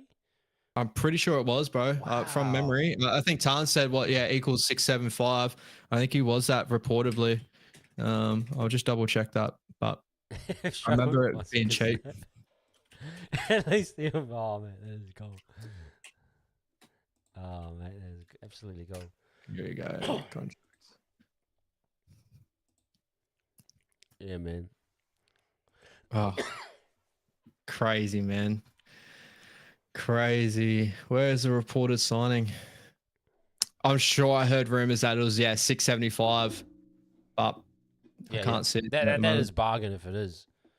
If it is, bro. Because either way, we had a mil on AFL. If we're close to having the full top 30, I think that money because I think we would have made some money back because we have signed the juniors. I'm pretty sure that Aaron's money would probably just be a little bit higher. But if you're telling me those figures, they're doing good business, Tons. Absolutely. And we still got money in the bank too, bro. So. Like, obviously, Shawnee coming off his retirement funds, so that's I want to actually do a salary cap show where we Yep. actually try and add up the money and see how much cap we might have. I know we won't have exact figures, which kind of sucks Yeah. in NRL, but we'll try our best to guess. Yep. CNK, DWZ, Berry, Ali, RT. Yep. Yep. I think everyone's got that kind of similar backline. Tuo Picky, something. Yeah. I've just said for Tuo Picky, I love it, but can the body hold up? Yeah, that's my 24 biggest hours? question. And, yep. Um, But he's definitely our future too. So this is not us saying that he's not there now. Like I think CNK is great enough to do like what Dylan Edwards is doing. Probably he's not Dylan Edwards level, right? But I reckon he does a similar thing to Dylan Edwards that we saw tonight. And then Tane will just play off the back of that when CNK runs out his contract and we take him to a new era. Yeah, Morata is on 850. That's what I'm saying. Like Fish, if he got 700, first thing he does when he walks through the door and looks at Morata, he says, "Hey, give me your 100K, man. I don't know what you're doing with that extra money." Bro, that's one guy I'm excited for though next year. Obviously, I think both those guys would come together. I think they'll have a really good partnership as well. I think that like Morata would be great under Fisher Harris's wing. And if it is a thing that he probably comes away from the edge and plays through the middle too, who knows? He could be another really good piece to add there. He has a Leota type shape to him. I'm not too sure. That could work. Yeah, that is a good point, Mackie. I mean, that, like we've talked about field goal. Like I think Metcalf is going to be the guy. You probably have one more on the field to cover. How they do that, it could be. I don't know if they go Pompey. There might be a few things. Pompey's there. 950. Yeah, you're right. But yeah, I mean, they got to figure. You got to have at least two. But not saying that I think Tuo Picky will be that guy. It could be someone else. But yeah, great point. Great point. Yeah, 100%. Okay, man. I better hit the sack. It's pretty late over here. I can imagine, bro. What, 10 o'clock for me, bro? It'd be midnight for you, wouldn't it? Yep. It's funny, like everyone's coming in the chat now, obviously watching the game and asking Warriors questions. We appreciate it. We might have to do another earlier stream at some time. 100%. Hey guys, and keep all of your questions too. We do have, if you are a member, you will get obviously fast tracked to our member Mondays out the club room, guys. So do make sure you tune into the club room on Monday and get all your members' questions asked priority. As you we love our members out there paying their hard-earned cash for us on Bars Up TV. So save a lot of your questions for then, hey. Yeah, just quickly, our last one probably with Luke. Tohu for lock or prop, boys. I think he's lock. I think. Keep him in that role. Whether it ends up being bench or starter, we'll have to see. But we've got props coming through. Like I think there's going to be a bigger role for the likes of Ali. Obviously, we'll have to wait and see on Bunty, but he's pretty much sounding like he's out the door. Then it falls back on Ali as your next in line, kind of Dimitrik. Barnett there. Tohu, I just don't think he has the legs for that type of thing. No. Yeah, so he's probably looking at still a lock for me. But like I said, there's other help. There's Aaron Clark that's going to be there. Walker's going to be there still, from what I understand. We'll wait to see. Things can change November 1, but everything he's done is tried to allude to that he's staying, which is great. We appreciate that. Which would be good. But yeah. Okay. Yeah, I agree, bro. You agree Toho's with that? lock. Yeah, 100%, bro. Toho's lock for sure. Okay, everyone. All right, man. Yeah, we are gonna do. Thank you for this. Enjoy it. Your rest of your weekend, Ash. What do you got happening, man? Yeah, not much going on at the moment, bro. Just keep an eye out on socials and stuff like that for when we're popping up. But Monday, definitely tune in Monday for the members stream. I'll be on Monday night. Come in, ask any of your questions, all the members out there, and also make sure you keep an eye out. Tuesday, we got another little part to our season review too, guys. We're going to be separating a little bit of our season reviews into multiple different parts. So this week, obviously coming up, my bro, we definitely got some plans for our season review that you guys should get excited for. Yep. A lot of interactive stuff that's going to be really, really fun, eh? Yeah, we got the tier list this week, guys. So remember we did the mid-season tier list. We'll get that data and compare it to.